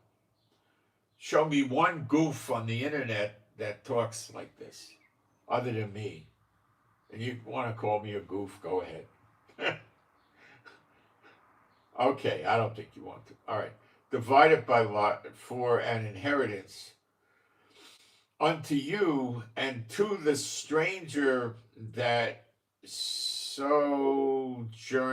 among you, which shall beget children among you, and they shall be unto you as born in the country among the children of Israel. So they're to be treated as native-born Israelites based just on the faith, just on the righteousness that Yeshua HaMashiach gave them, by the work he did dying for them. That's all it's needed. Being flesh Israel and being a mean son of a gun and it gets you kicked out. 2/3 get cut off. It doesn't get you in. It's not based on the flesh, okay? Basing things on the flesh is like basing things on works,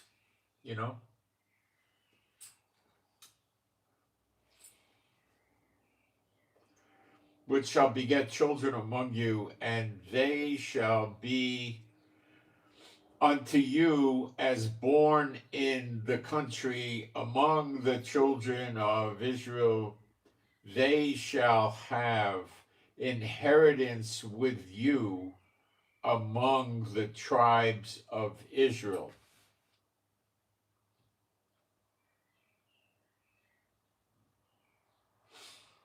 They get an equal share of the land because they're Israelites, and all Israel shall be saved. And if you don't get this, you're out in left field. You're in another doctrine. You're in another gospel. And it shall come to pass that in what tribe the stranger sojourn with, there shall you give him his inheritance, saith Adonai Jehovah. All right, so you're also going to need to walk in through the gate of your appropriate tribe. And there is no churchianity gate.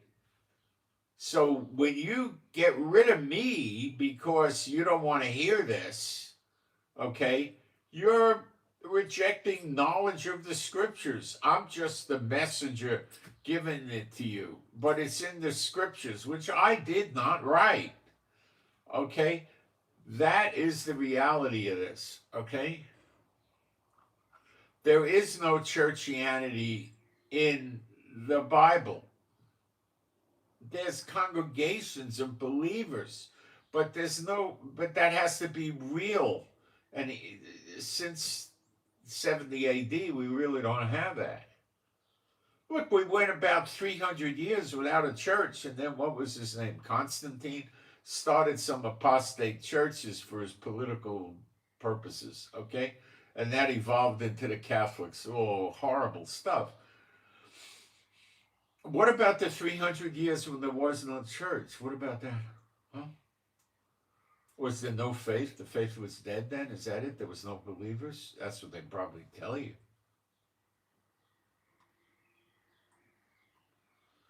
God never got rid of Israel. God punished Israel. He punishes those he loved. 2,000-year punishment. Hosea 6:1 and 2 describes it. Remember, Peter said 1,000 years is like a day unto the Lord. It's over. We're in recompenses now. The punishment of those, for the controversy of Zion. The ones messing with Israel are getting punished. Iran's a garbage heap. They're a big punisher of Israel. Look what happened to them. It's not over. It's going to end worse for them.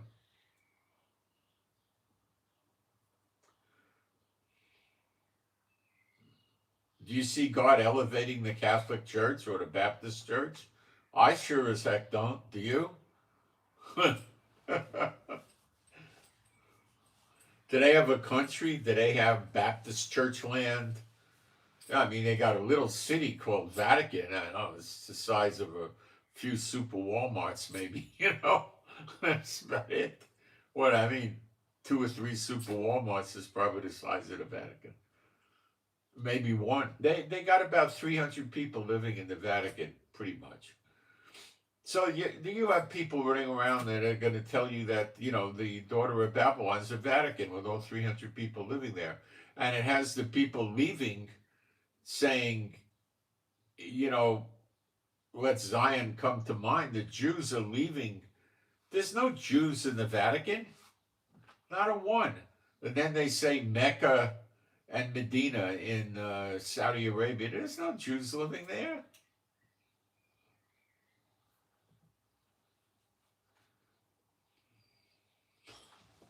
Pathetic, you know, it's really pathetic. So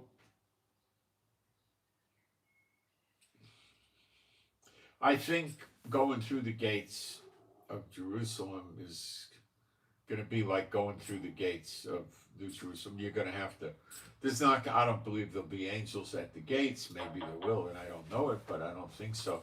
And you have to pick the right gate according to your tribe, and that's where you go through. So there'll be some order over there.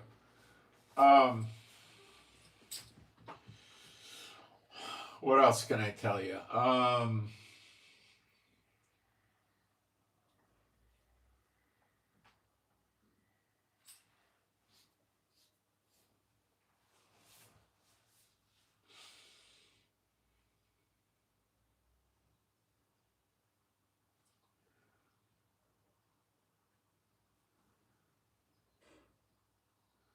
That's about it, I guess. Let's see if anything kicked up real quick.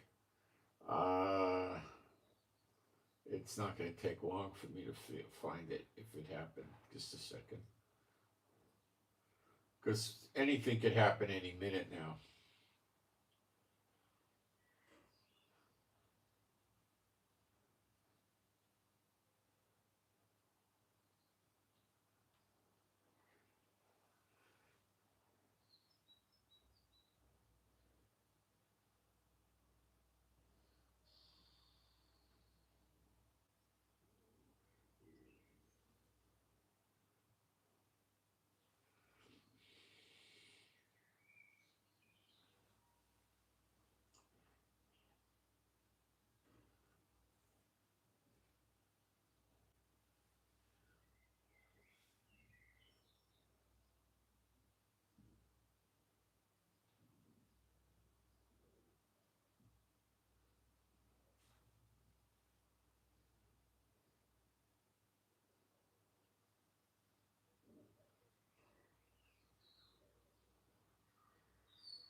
Not seeing anything yet.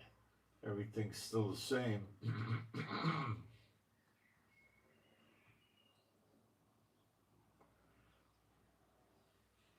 I'm picking up a little bit about Lebanon and Gaza, which means there's nothing going on yet.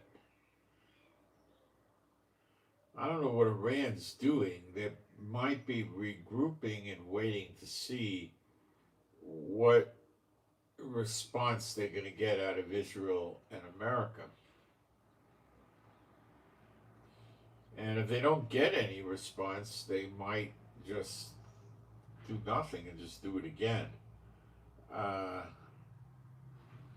And again and again and again.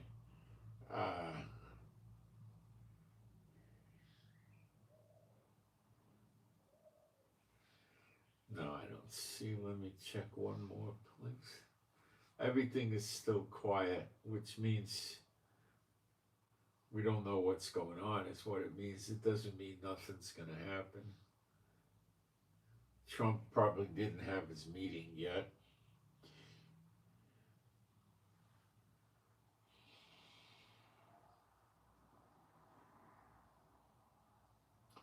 No, I don't know.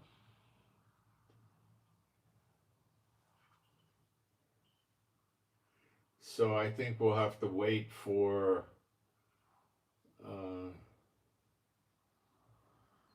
Trump to, kick into gear and figure out what the heck he's going to do, which could be nothing. Just keep the blockade moving, and that's it. And that's a valid situation. I mean, he's going to still be damaging Iran. But I think the UAE and Saudi Arabia are getting a little sick and tired of trying to explain to Trump that if we don't show support and strength and come at Iran with strength, it's going to get worse and worse. We got to stop this. If we don't retaliate, they're going to do it every couple of days, if not every day. So I don't know what's going to happen. Netanyahu's position is going to be kill, let's go. So I don't know. All right, I'll get a prayer going for us. B'Shem Yeshua HaMashiach, my Heavenly Father Jehovah, I pray for all the true believers and their households of me and my wife, for your strength, stamina, and endurance, and I pray for your healing and recuperative power to flow through us, that we would keep getting healing in our bodies where it's needed. And I pray for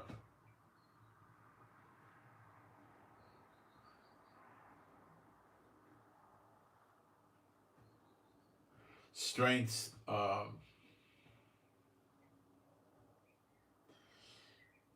I pray for us and our animals and pets to be safe and secure and happy, healthy, and whole. I pray for the peace of Jerusalem. I pray we don't get any more damage to the country from missiles, drones, bombs, or whatever, which is just going to require us rebuilding it. I pray we don't have any more of that. And I pray that we don't get Iran interrupting our commerce, our shipping, our food deliveries and other deliveries, and no other country interrupts it either. And I pray to do better videos, and I pray that we all understand the Bible better. And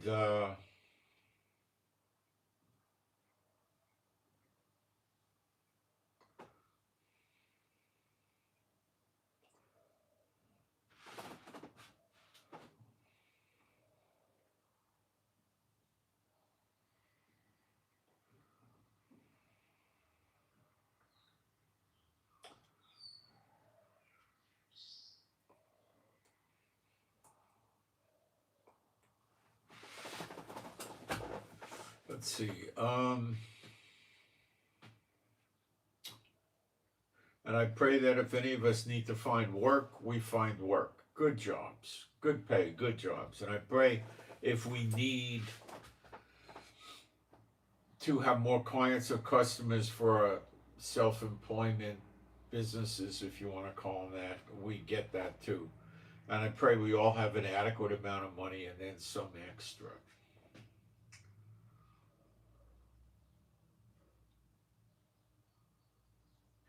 And I pray all this to you, my Heavenly Father, B'Shem Yeshua HaMashiach. Now some spiritual warfare.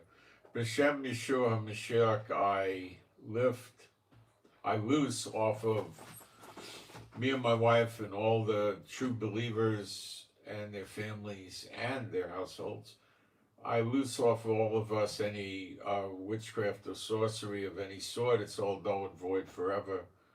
And I also command any unclean spirits in any of us to come out from any of us and never return unto them again. B'Shem Yeshua HaMashiach. Now, the second time I did that, I did the families and the household, not just the household. So the families can have demons. They may not be real believers. They may not be believers. They may be chasing, cults and weirdness or atheism or whatever. So I'm praying. We're casting them. That's what's going on. Okay. True believers don't have demons. Okay. And I'll go further. And B'Shem Yeshua HaMashiach, I bind any unclean spirits or people serving unclean spirits from giving any dreams, visions, thoughts, ideas, notions, feelings to any true believer or any member of their families or households for all time. B'Shem Yeshua HaMashiach. Okay. So we stop them from the communications with the people, feeding them ideas or whatever they do. Okay. Remember this, that your salvation did not come from works. You're not going to get your salvation because you're eating kosher food. You're not going to lose your salvation because you didn't do kosher food. You ate non-kosher food. That's Acts 10. You're not getting your salvation because you observed the Shabbat. Nobody observed Shabbat correctly in 2,000 years, roughly, since the destruction in 70 AD, because there's been no active priesthood and no temple or altar or anything like that, no sacrifices or offerings. So the Shabbat sacrifices and offerings are not done. So nobody ever observed Shabbat correctly since 70 AD. If you break one part of the law, you break it all. And everybody broke Shabbat. So you broke the whole law. So now you're going to sit there and tell me about well, I ate kosher food. I ate the clean food. Yeshua said he made all the food clean. But you're going to say, no, he didn't. We're still eating the clean food. We got to eat the clean food. Well, your righteousness does not come from eating the clean food. That's works. Is that hard to understand?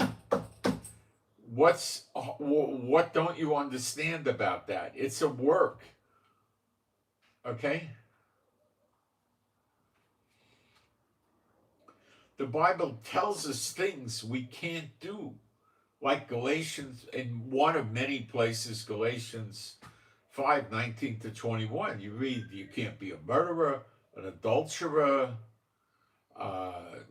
you can't, do a lot of bad things,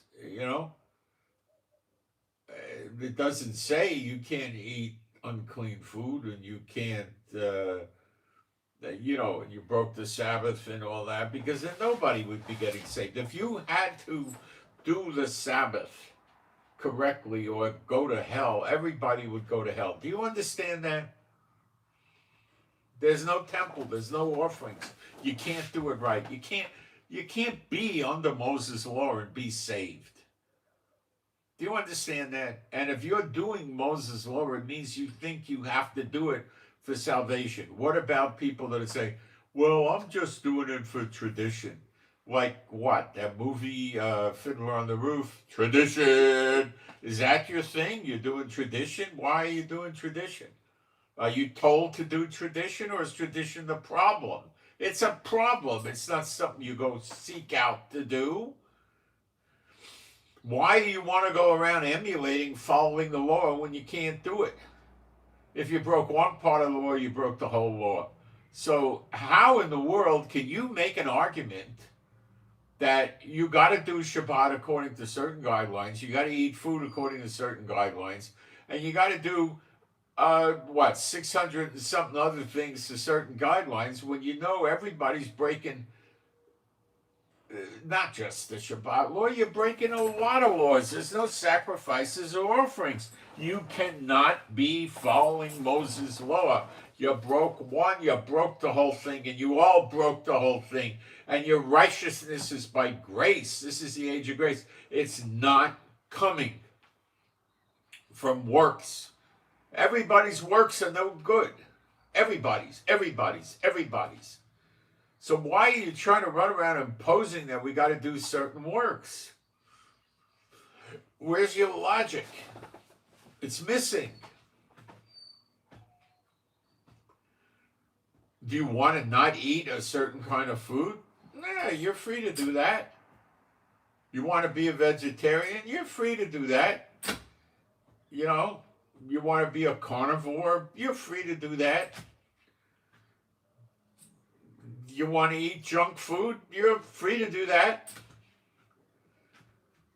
You want to be a breatharian and just breathe air? You're an insane person. Get help. There is no such thing.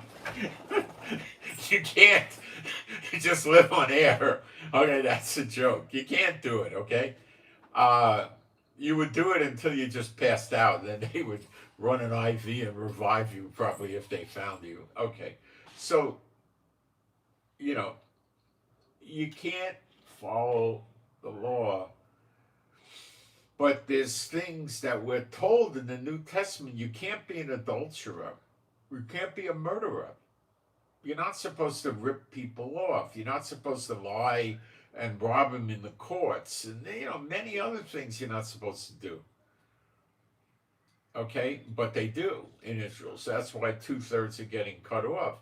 But they're not. But many of these people that are going to be cut off, I'm telling you, are following the Shabbat in their minds. They can't really follow the Shabbat. There's no temple, no offerings, no priesthood, no nothing. But they think they are because they're led astray by people. So don't you, as real believers, start ripping your own faith down by saying, oh, I got to eat this food. I got to do this Shabbat. What do you do on Shabbat? I mean, you want to go rest on Shabbat, go rest on Shabbat. Okay? But when you want to go start saying you got to rest on Shabbat, or you're breaking the law and you're going to get kicked out, you're not going to make it. You'll be in Gehenna, not the good place if you die. You're not, you know, now you're going into another gospel. Not the real gospel, you're going into another gospel.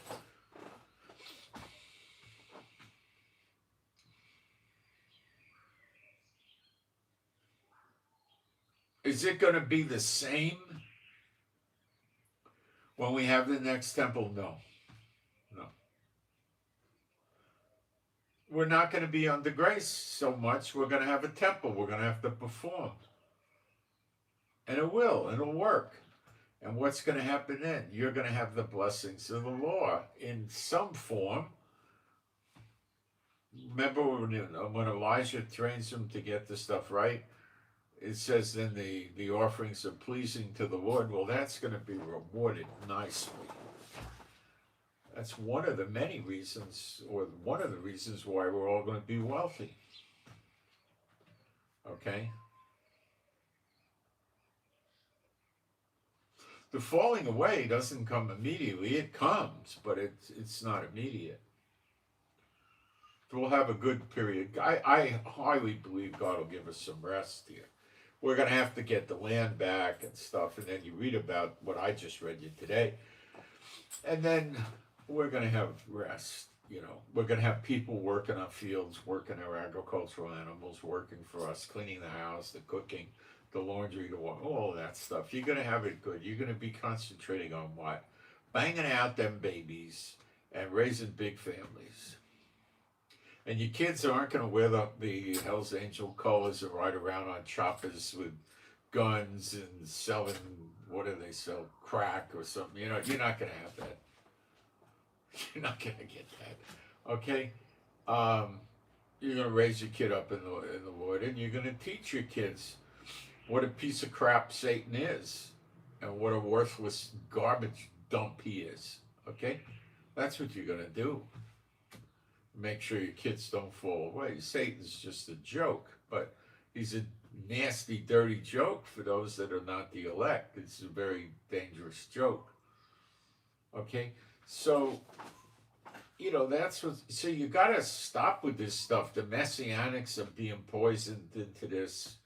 You know, uh, if you want to do something like you say, I look at a crab and it's disgusting. I don't want to eat a crab.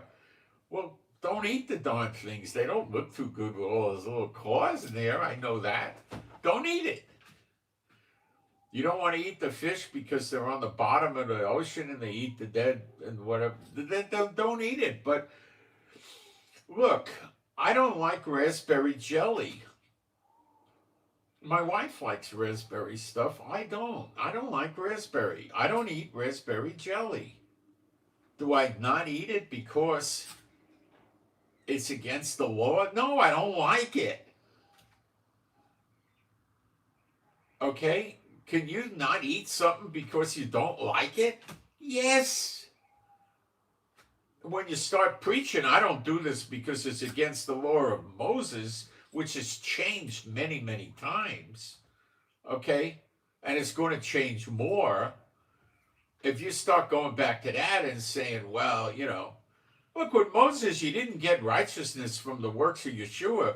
What Yeshua back then? He wasn't doing the works. He didn't go die on the stake for you back then, okay? What are we going to start ignoring what Yeshua did? That's insanity. Satan is insane. And the demons are insane. And the people that follow them are sharing in their insanity. And you want to join in?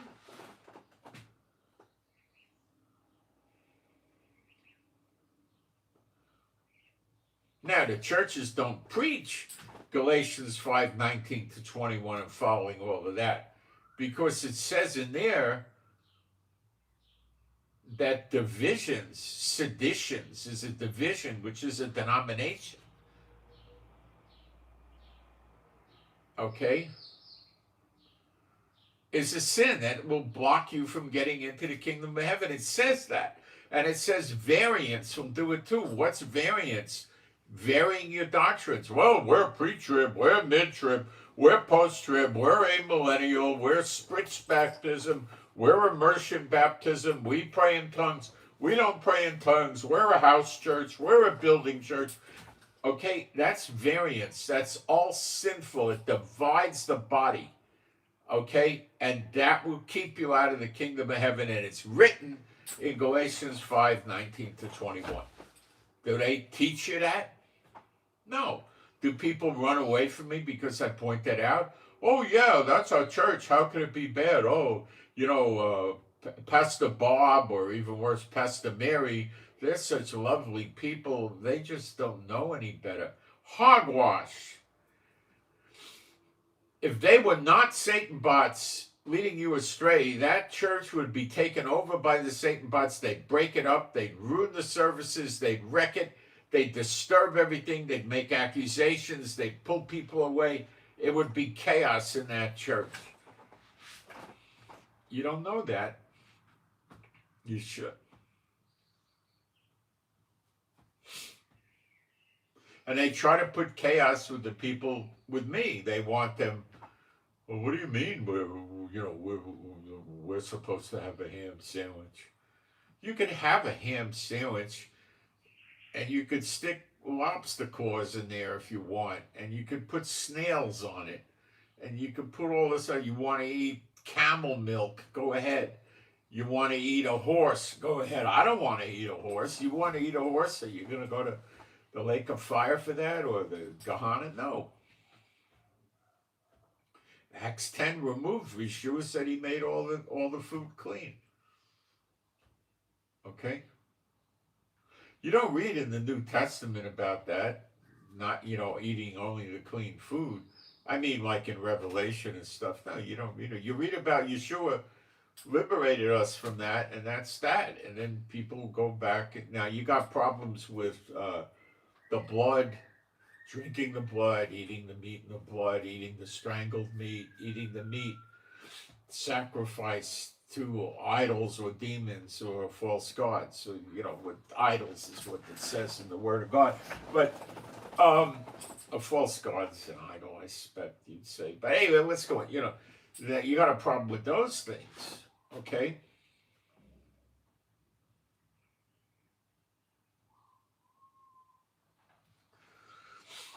Okay, you got a problem with that stuff.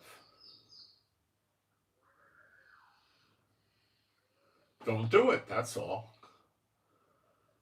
Just don't do it. But that's not clean and unclean food per se. That's something else. That's the blood in the food, the strangling and stuff like that. What is she? What for me? I'm on the air.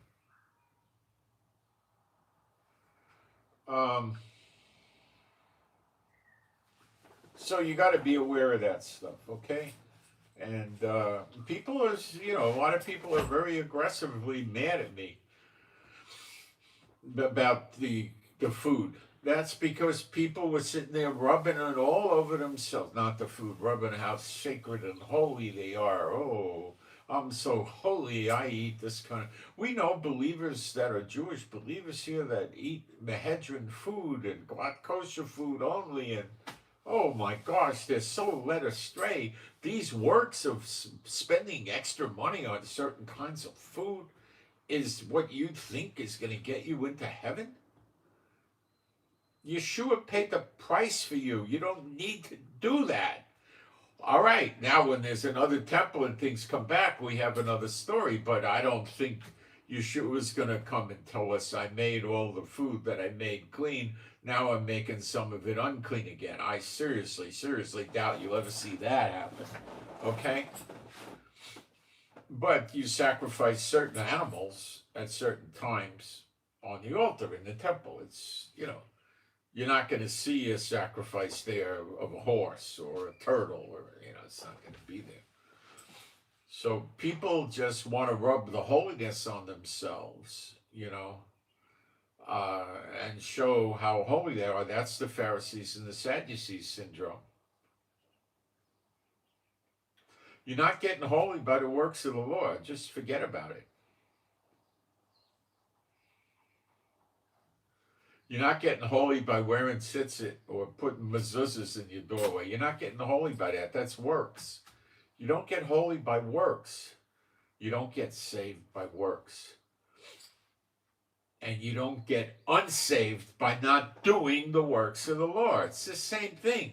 You're not getting saved by doing the works of the Lord. You're not getting unsaved by not doing them. It's the same thing. Same thing. You got to put more faith into what Yeshua did for you. And God acknowledges what Yeshua did. Look in Zechariah 14, which is basically Ezekiel 38, 39. It says after that if the nations don't follow the Feast of Tabernacles, they'll get no rain. That's not in Moses' law. See? I'm just giving you, there's an anointed prince in the next temple in Ezekiel 45 from the line of David. There is no such thing in Moses' law. Moses' law has changed all over the place, okay? But they don't want to let go of it. They want to play, look how holy I am with the law. You're hurting Yeshua. Look what he did for you and continues to do for you. And God accepts it, acknowledges it, and considers you righteous, and you want to strike it down by saying you got to go back and do certain works of the law, or you're holy not because of your faith in Yeshua, but because of your faith and belief in doing certain aspects of Moses' law. My gosh, I wish you guys would come out of that. And a lot of people hate me for talking like this. That's how bad it is out there. I was afraid to bring this out for a long time, and then finally the Lord, I was hinting at it, and then finally the Lord told me, no, you got to lay it out there. And I did, and people ran away, and people got mad, but I stick to it. I stick to it. Okay, so there you have it, and I will keep everybody updated on Telegram, and if things develop, I'll do live streams, and they may light up this afternoon. I don't know. We'll see. So I send my shalom to all of those who love Yeshua HaMashiach. And please pray for me to have good experiences in the coming days dealing with my quest to deal with the private and public factors here for the welfare system here, which it's forcing me to follow because the way the offerings go. And I'm not sitting here telling those of you that give offerings to give more. I'm just saying that, about 98% of the people don't give offerings, or maybe it's 99% based on the subscribers. So, anyway, I'm out. Okay, thanks.